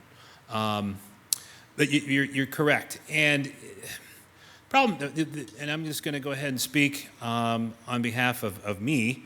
The council needs to set the rails. They need to put the guardrails up and say, we can only afford X, whatever that number is, 60, 70, 40, 20, doesn't matter what it is, and build around that. But remember, the facility that we're going to build or remodel or do whatever with has to last another 30 years. We just got finished hearing from the Dubuque Council and the Chamber about population growth and job retention. And part of that is having cool things to do. We have to be better than the other communities. Granted, not St. Louis or Chicago, because they're just, they're ultimately cool. But this building, this facility needs to have what I like to call a vibe. It has to be something that when you go, you're excited to go to. If you read the article yesterday in the TH, it's like people hold their nose to come to the Five Flags Center to be entertained. They know they're going to stand in line for the restrooms. They know they're going to stand in line for the concessions, but it's going to be a great show anyway. You want the entire package. You want that experience. Now, whether that's in a smaller package, like the boutique arena that we've discussed a little bit, or in the larger, more spacious arena, that's fine. But you need to have what's the number? You got to have a number, and then we can go from there. I did talk to a former cohort of mine who is going to be building and opening an arena in Long Beach, California. It's a 6,000 to 7,000 seat arena. He called it small. I don't think it's that small in my standards. And it's running about $80 million. So it's about the same. We're not getting bad prices. These are about the prices that we're talking about. But again, it needs to be cool. And in order to get the bands, it doesn't necessarily have to have a lot of people in it. It just has to be able to be functional. Bands want to play, pinball and sit on couches backstage and go to the Paul's Tap afterwards and do all this fun stuff. We have the infrastructure. We just need the facility. So yes, I'll be more than happy to give you my top 5 or my top 10 or my top 15. But I can guarantee you that there's a list. Mr. Mayor. Yeah, Ms. Farber. HR, thank you for the presentation, and I do support the fact that that is a great amenity that we have in the Five Flags Center. And thank you for all that you do to keep it as robust as it is today. I noticed on one of your charts where you listed the regional competitors, or comparisons, if you will, and that we had 72 events versus TaxSlayer, for example, that has 30, Wells Fargo that has 26. And I know that has nothing to do with sports. How do the revenues compare to those arenas? Do you have information? Because I know they're larger. Yeah, they're differently situated than we are. They're just the opposite. They create very large revenues. The events that they have are very large. Yeah. Wells Fargo Arena holds 14,000, right. 15,000 people. You get 15,000 people spending $32 a piece. compared to 2,500 people spending $32 apiece. That's a big difference. The costs, the actual expenses themselves to host a show are the same. You have the same amount of security, same amount of ushers, the same amount of stagehands, same amount of spotlights. So your expenses remain the same across the board on that particular level. It's when you get the people in there and you start comparing the expenses to the revenues, and then it becomes almost like a hockey stick, where your expenses and your revenues are close together. Then once you reach that saturation point where you have enough people, then their revenues start to skyrocket. And so when you compare, and I'll go back to the various scenarios of our feasibility study, you looked at scenario number 3, 2, and then 4 and 4A, 4A being the latest one that we talked about. That one was chosen because of the higher capacity, but it had a lower subsidy because it could generate those revenues like this. Again, it's a choice that the council has to make. Do you want to spend the money up front and subsidize it later, or do you want to subsidize it now or you pay for it now and then, it's just the opposite. So, yeah, they have fewer events. But again, it goes back to the sporting events. They have hockey teams, they have basketball teams. But from an overall entertainment standpoint, we hold our own in the Midwest. Do they charge the 38 average that we do, or do they charge higher? I've been to events. But that's how where- much you can generate. That's how much you can generate. We're about equal. You're seeing some a little bit higher and a little bit lower. If they have the concourse space and the selling, what the points of sale is what they call it, and the people, then. But again, it's a children's show, or Sesame Street Live is going to have a smaller concession sales versus a Co Wetzel or a Brett Young that we had last weekend, because they really spend the money. So concerts are a lot, and so it's a happy medium. You got to do. Dubuque is a community where we got to serve all the demographics, both young, old, country, children's shows. We try to do a little bit of everything. So basically, you're saying we're as competitive as with these other arenas, pretty much. I think so. Yeah. Okay. Thank you. With what we have, I mean, we can't. You're not going to see. You're not going to see Paul McCartney. Yeah. But I think we get the best we can get. Thank you very much. Appreciate it. I think Paul McCartney would love Paul's. I think so too. I do. I just see him on his app right now. I just wanted to interject that Can you comment. take me to the Best Western? I hear there's a story. Other discussion, other comments? Mr. Mayor? Yes, Ms. Katie Wethel. Wethel. Go ahead. Thank you, HR. I really appreciate your experience and what you offer to Dubuque and your role. So you and your staff, I know, work hard with what you have. And moving forward, could you just speak specifically to the needs of the Historic Theater? And I don't mean to put you on the spot, but maybe that's a topic, again, as Mr. Resnick said, the top 5 or 10 items specific to the Historic Theater. I think so many people, at least I know I do, I think almost of them very separately. I know they're very connected. But my family has enjoyed both of those areas, and I just think the Historic Theater may have some very unique needs that I'd like to have us all learn more about. Yes, thank you very much for your question. It's a good, it's a good topic, because in all the studies, or in anything that we're looking at, approximately about $9 million of whatever the project is going into the theater. Built in 1910, opened in 1911. Long before ADA, there is no elevator for accessibility to any of the levels. We do have a crumbling foundation coming in from the bottom. The roof itself is starting to sink because it is a wooden roof. I mean, I can go on and on with plaster repair, colorization. The original colors are not there. One of the projects that I would like to see, very much so, is the opening of the 4th level, the 4th balcony that's in the theater. Apparently they did run out of funds when they originally renovated the theater, but if you've been up there, the original seating is there, and it's probably some of the best seats in the house, as they like to say, and it has some historical significance, being a segregated theater where the Irish and the African Americans had to sit when they came to the shows in 1910. So from plumbing to acoustics to the roof, even down to the carpeting, the dressing room accessibility, ADA accessibility, but also potential additional revenue generation, because most of our debt comes from the expenses put into the theater. The arena is just a giant box with some air conditioning on the roof and some forklifts and stages and things. But the theater is very intricate with boilers, steam heat, things that maintain that are very expensive to maintain. Again, with the introduction of some LED lighting and some different HVAC systems that we want to put in, some acoustical treatment, but also revenue enhancement. There's some ancillary things that we can do, taking our existing promenade or that lobby that we have coming into the arena and making that the entrance to the theater and creating like a pre-function space so you can have a glass of wine and talk to William, the conductor, before the show and ask questions, or you can gather with your family before you go in. Because if you ever come to an event in the theater, it's very crowded. You come in and you probably go to your seat. You might try to go get a water or something, but revenue generation was not one of those things that was top of mind awareness in 1910. So that would be, there's a lot of things that need to be done there, and we have to take care of that. That's not going away. That needs to be top of mind awareness.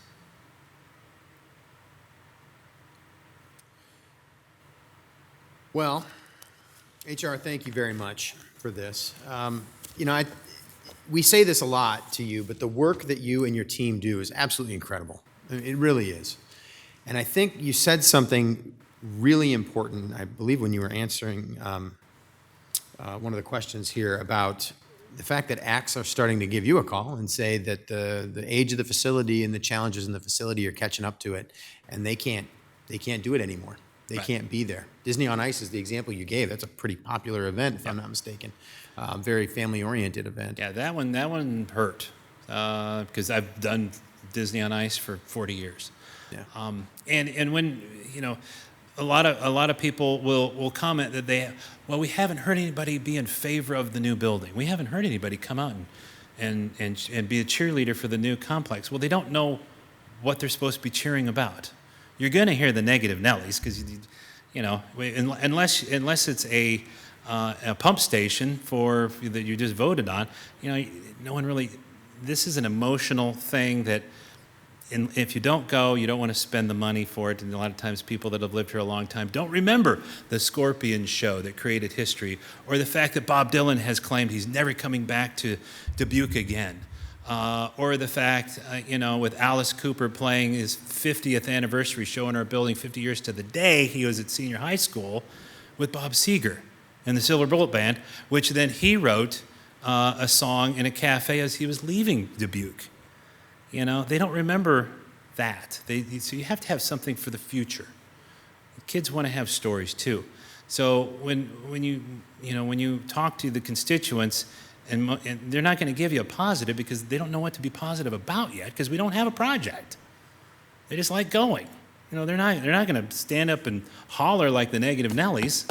That comes later. Just give us a project first, and then I'll get you the cheering section. Thank you. Thank you, HR.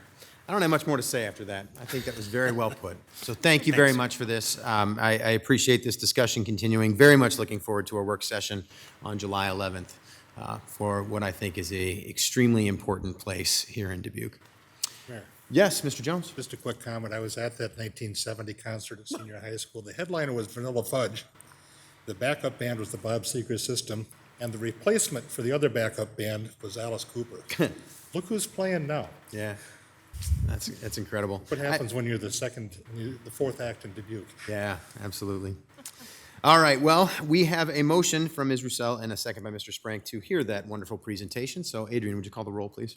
Kavanaugh. Aye. Jones. Aye. Wethel. Aye. Resnick. Aye. Farber. Aye. Roussel. Aye. Sprank. Aye. Motion passes 7-0.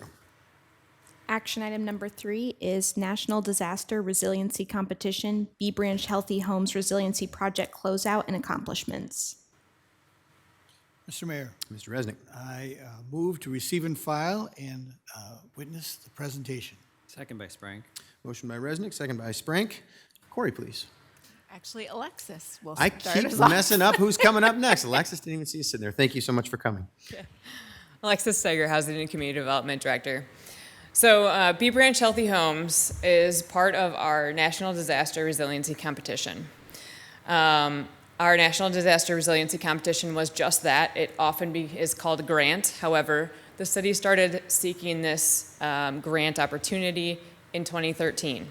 So I started in January with the city of 2013, and I was handed the legislation for this grant and was told, learn it, figure out how we as a city of Dubuque can participate, because it was written for Cedar Rapids. We spent 10 months up on the hill figuring it all out, and my youngest child was born October 9th of 2013, and the application was due October 15th. Imagine I actually, unfortunately, then had to work with her laying on top of me to finish the grant to get it submitted October 15th. So this is one of my favorite grants that the city has undertaken because of that. So my baby is my flood mitigation baby. We were, as a city, awarded $3.5 million off of that grant. A significant portion of that went to infrastructure to open and daylight our Upper Bee Branch Creek. However, we had almost $9 million that was allocated to actual homes that had been affected over and over and over again by flooding, so individuals' homes. This is unique, and this is actually part of the competition that those awarding it to us liked the most. It was different than everybody else. We weren't just focusing on infrastructure, we were focusing on the entirety of what was causing problems and fixing it. So we were awarded on October of 2016. So from when we submitted in 13, 3 years of working through the competition to get that. We originally submitted 275 housing units that we would actually make more resilient to flooding, and we have completed 307. So that is our final number, and we are closing out this competition grant as of June 30th. So coming right up, we're working on closing out now. Some of the projects that we completed, several different unit types were allowed in this competition. So we could serve single-family homes, we could serve duplexes, quadplexes, lots of apartment complexes. And what we found was it was really helpful to actually use different funding sources and not only work on just making them resilient. When we got into the homes, we found there were other things that could be assisted as well. Maybe they needed carbon monoxide detectors or things like that. And we had other funding sources such as housing TIF, CDBG funds that could contribute to making the entire building kind of whole again. So we did team this with a bunch of different funding sources for all of those units that you see up there that we helped. To get a little more of that story from each of the units that we completed, we actually do have story maps out on our website. So that website is there for you. Some of the things that we completed within homes, you can see before picture there on your left, had been inundated with water so many times. This was a boiler that it's completely rusted out, doesn't work, is clogging lines as it runs. And then what we were able to do with the competition is on your right, we do raise boilers off the ground so that if there is any additional water intrusion, it's got a little bit of room before it starts inundating these expensive units. A couple of new things also, a new exterior door to stop the water from coming inside. So we're trying to make the whole home water resilient. And a lot of that happens on the exterior, and then we replace things that were ruined from the interior.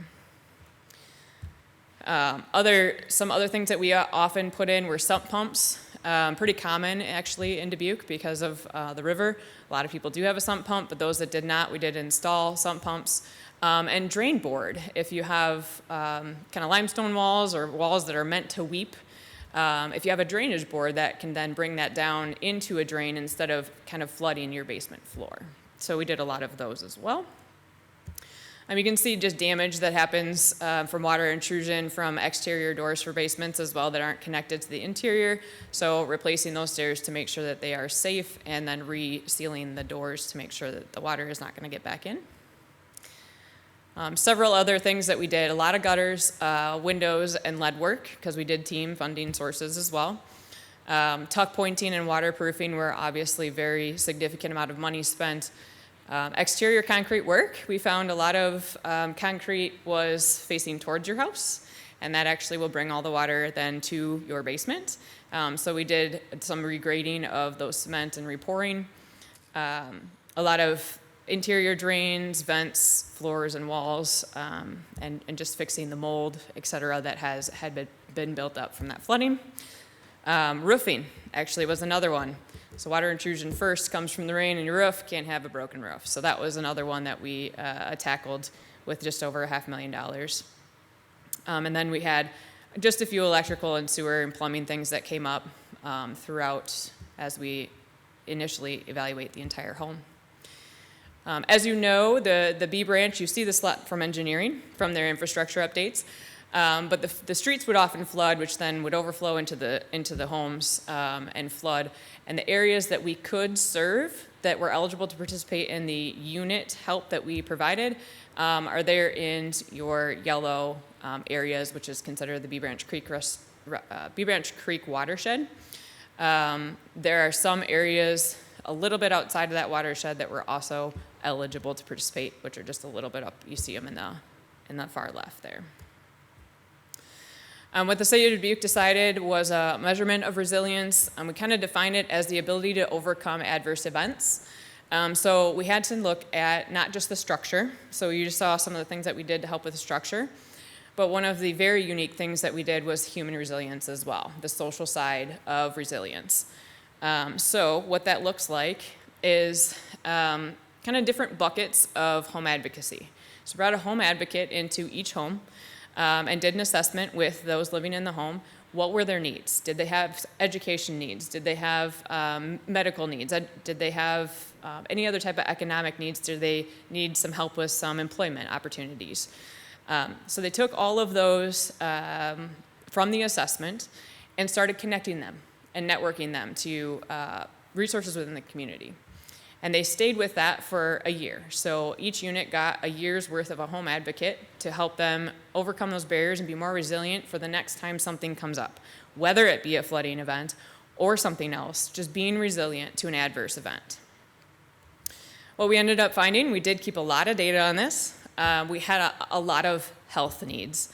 So health needs, a lot of it was medical, food access. We had a lot of dental needs, things that just we didn't anticipate coming up.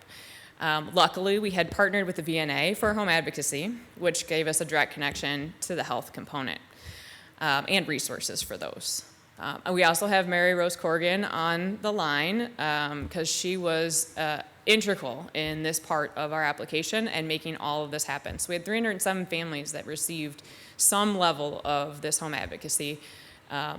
We had over 50% success by the end of September of 2021 in all of these needs and getting people connected.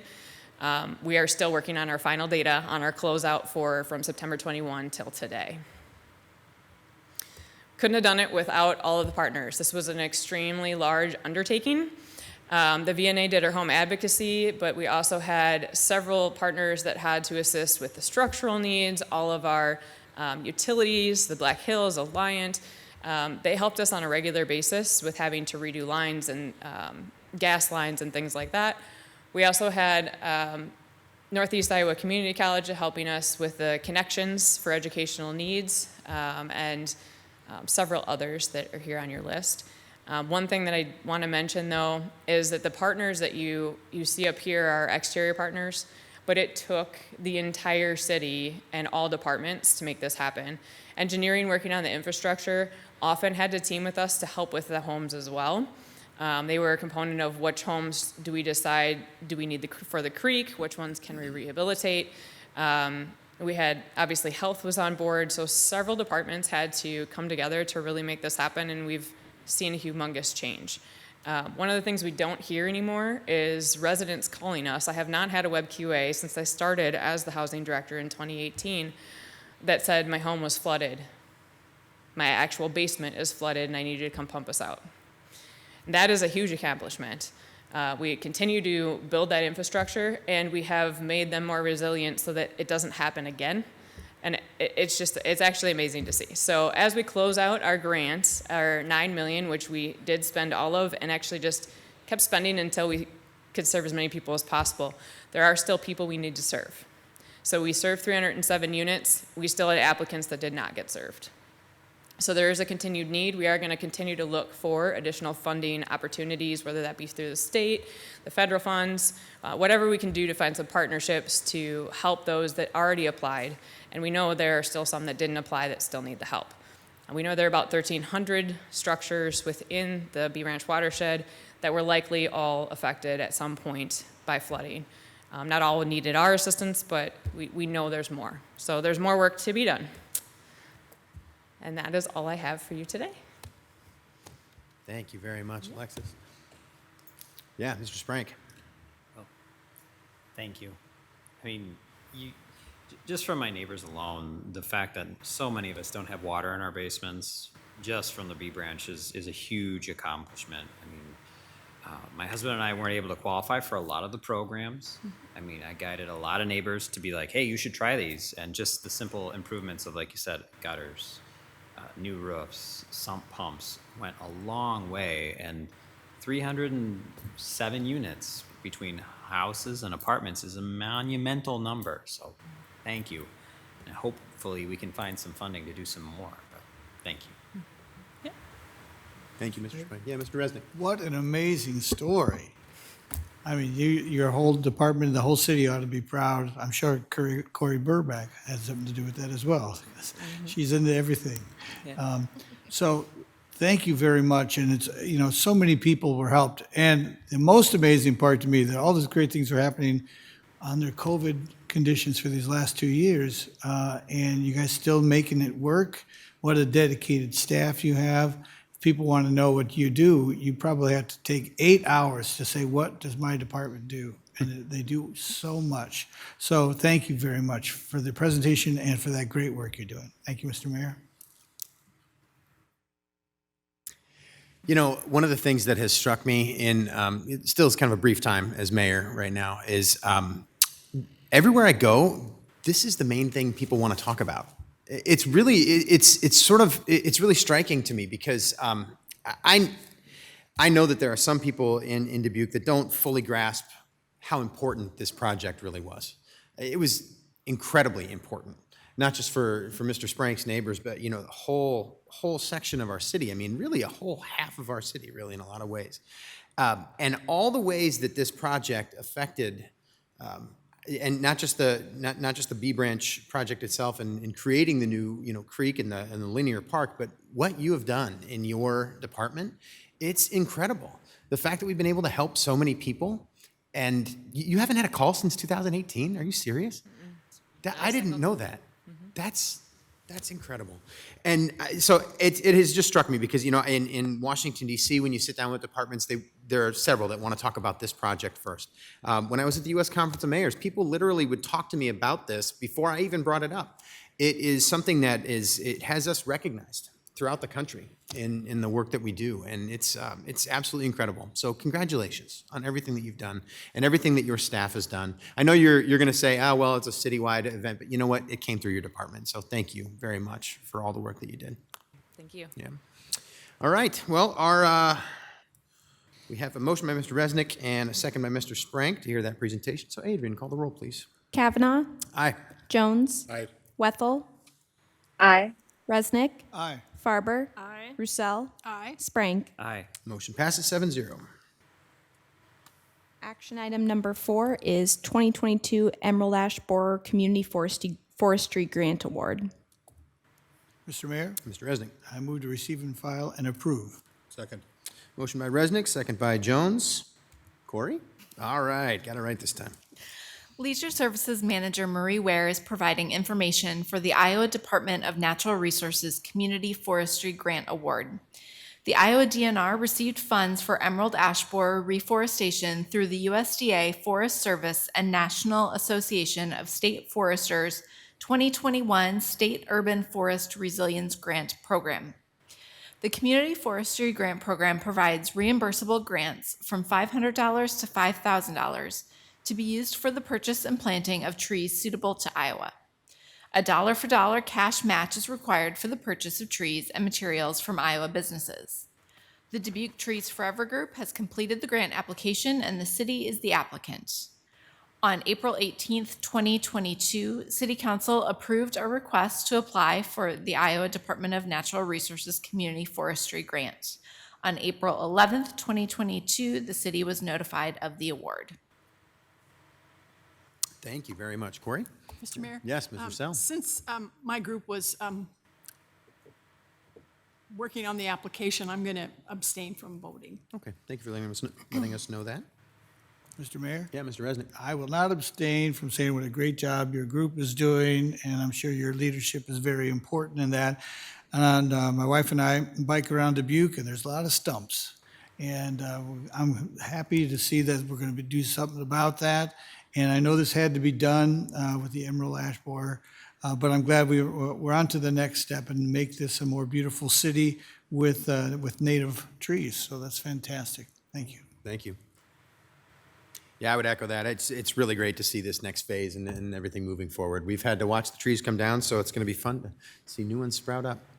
All right, well, with that, we have a motion by Resnick, second by Jones. Adrian, would you call the roll, please? Kavanaugh. Aye. Jones. Aye. Wethel. Aye.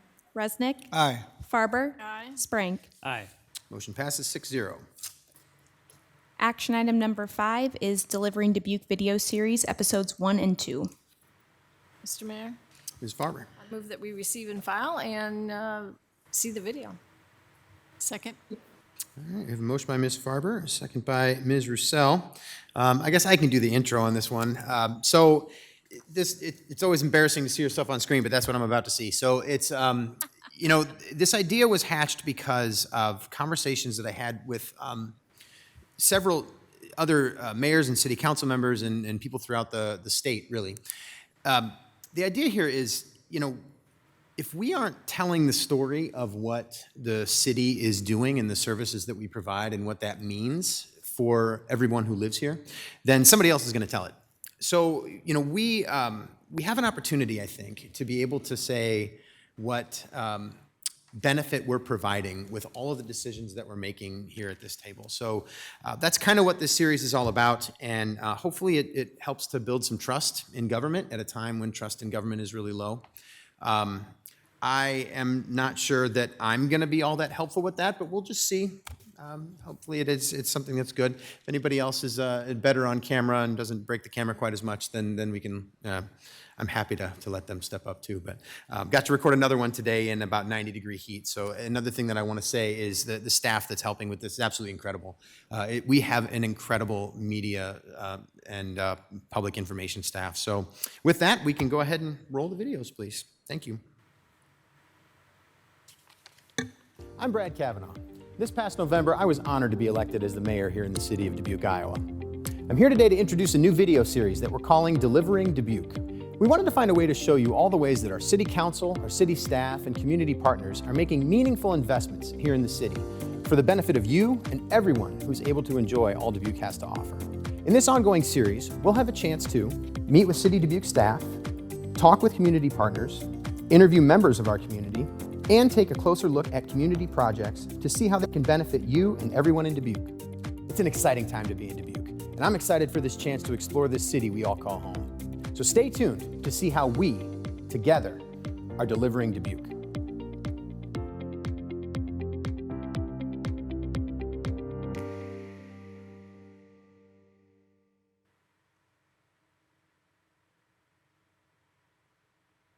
I think we have one more too. So, taxes. You pay them, but what does that money do? Now, unless you're an accountant or maybe a mayor, you probably don't think much about the city's budget and where all that money goes. But I bet you're curious of exactly how we're spending that money and what that money is doing for us. So in this episode of Delivering Dubuque, I wanted to give you an overview of the city's budget, a little bit about the process, and just a few notes about some of the things we're going to be talking about as this series goes on.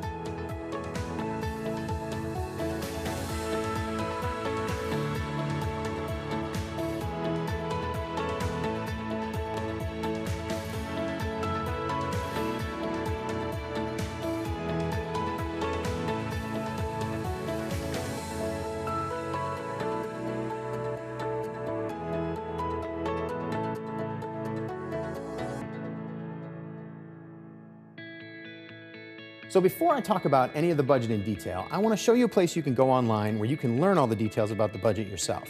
Go to cityofdubuque.org/budget. There, you can find the budget for next year and previous years to learn all the details that you want to see. You know, the city's budget is your budget, so the level of transparency that we have as a city is what makes us unique. So I want to make sure that you get a chance to see this for yourself, and I'll talk in a minute about a few more details on that page too. So the city's budget runs every year from July 1st to June 30th. Now, that budget process really is an annual process. So it starts with the city council making the goals and priorities every single August. From there, the City of Dubuque staff take a look at those goals and priorities and start to design a budget around those. Now, as part of that process, the public has a ton of opportunities to be able to provide your own input. First, you can submit public comments directly from the budget webpage I just mentioned. On that same page, try out the budget simulation tool and show us where you think the City of Dubuque should spend its money. City finance staff actually look at each of these submissions. In late October or early November each year, the city holds an open public meeting just to get input on the city's budget for the upcoming year. Then, beginning in February, the city manager submits a fully formed budget proposal to the City Council for review and approval. After that, the City Council holds open public hearings to review the budget proposals from each city department. This year, we had a total of 11 public meetings in February and March to review and finalize the budget. By Iowa law, the city must adopt its budget by March 31st each year. So, even though the budget that I'm talking about today is the budget that we just passed, as this year goes on, I invite you to give us your input on next year's budget and share your ideas with where you think we should be spending those important tax dollars. Dubuque's property tax rate for next year is actually the lowest rate in the state of Iowa for all large cities. Those property taxes and other revenue sources are going to be funding a budget of almost $200 million for the year. One of the biggest opportunities this year is a major increase in funding from our federal government. This is going to help cities deliver all the services they need.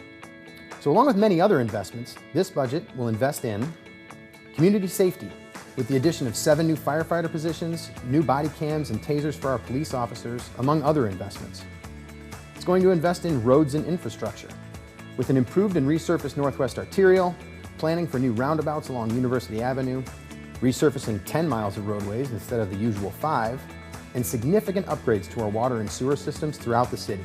This year's budget is making major investments in infrastructure. Finally, we're investing in our people. A lot of this budget includes improvements for city staff and organization within city departments, and also improved customer service for people who live here in Dubuque and enjoy the services we have to offer.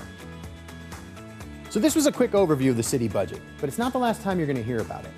In future episodes, we'll talk more about how city projects, services, and programs are delivering Dubuque for you and the people in our community.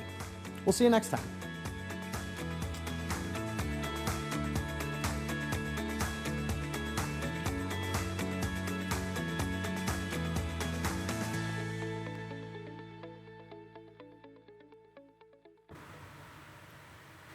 All right. I do okay? All right, good. I'm getting the approval of everybody then. You've got a new career. We can keep getting, no, but we can keep doing that. So thank you very much for being able to watch that. And I'm looking forward to seeing all the great work that everybody's doing in the city of Dubuque. I think it's going to be really fantastic for everybody to see. So we had a motion and a second. So Adrian, would you call the roll, please? Kavanaugh. Aye. Jones. Aye. Wethel. Aye. Resnick. Aye. Farber. Aye. Roussel. Aye. Sprank. Aye. Motion passes 7-0. Action item number 6 is congratulations class of 2022 video. Mr. Mayor, Mr. Resnick. I move to receive and file and view the video. Second by Sprank. All right, we have a motion by Resnick, second by Sprank. This one was a fun one. This is a good message. Somebody came up with a great idea here to just say thank you and congratulations to all the graduates in Dubuque. So let's take a look.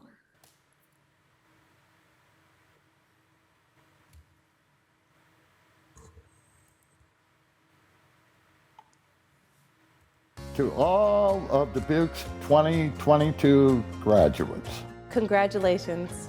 Congrats. Jaraman Alap. Congratulations. Congratulations on reaching this moment. Whether you're planning to enter the workforce, expand your education and skill set, or head into the great unknown, know that Dubuque believes in you. And the greatness that you are just beginning to fully unlock. As you venture forward be it along the bluffs of Dubuque or the other side of the globe. Know that we are proud to be one of the many pens on your map. Y esperamos que Dubuque sea tu casa para siempre. You are a vibrant pigment in our Mississippi River masterpiece. And we are so thankful to have you in our community. So, Work hard. Embrace challenges. And enjoy all the days to come. From all of us at the City of Dubuque, From all of us at the City of Dubuque. From all of us at the City of Dubuque, Congratulations to you. the class of 2022.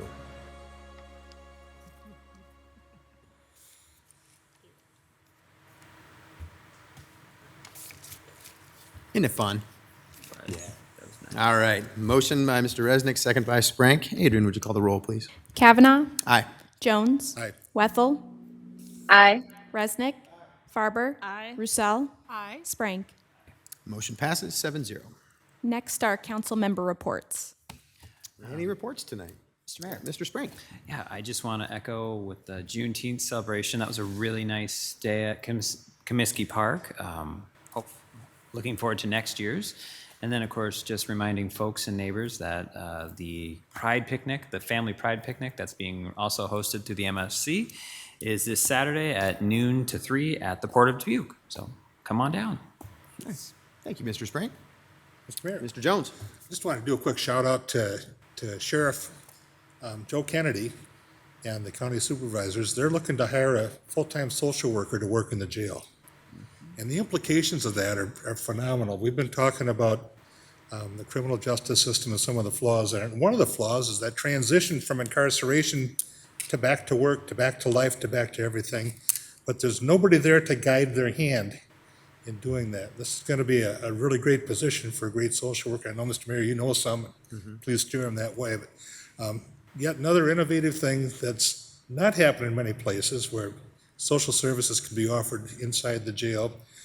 We're proud of the sheriff and the county for their lead and joining us and advocating for better brain health services and just better human services and a better criminal management system.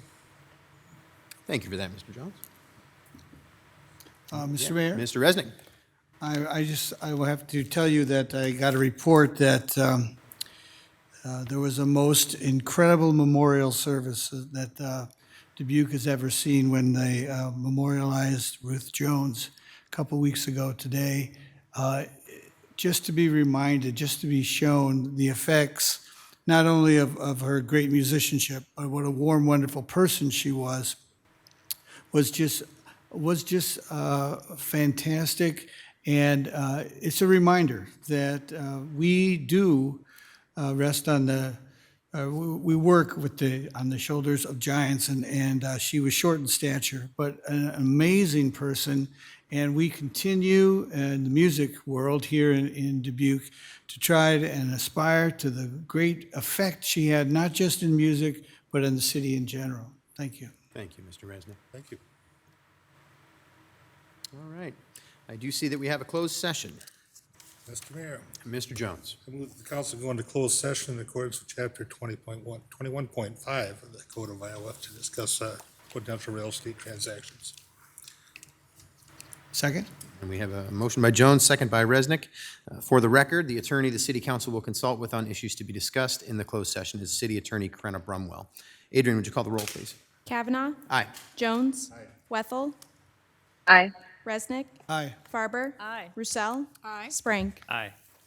Passes 7-0. We are in closed session.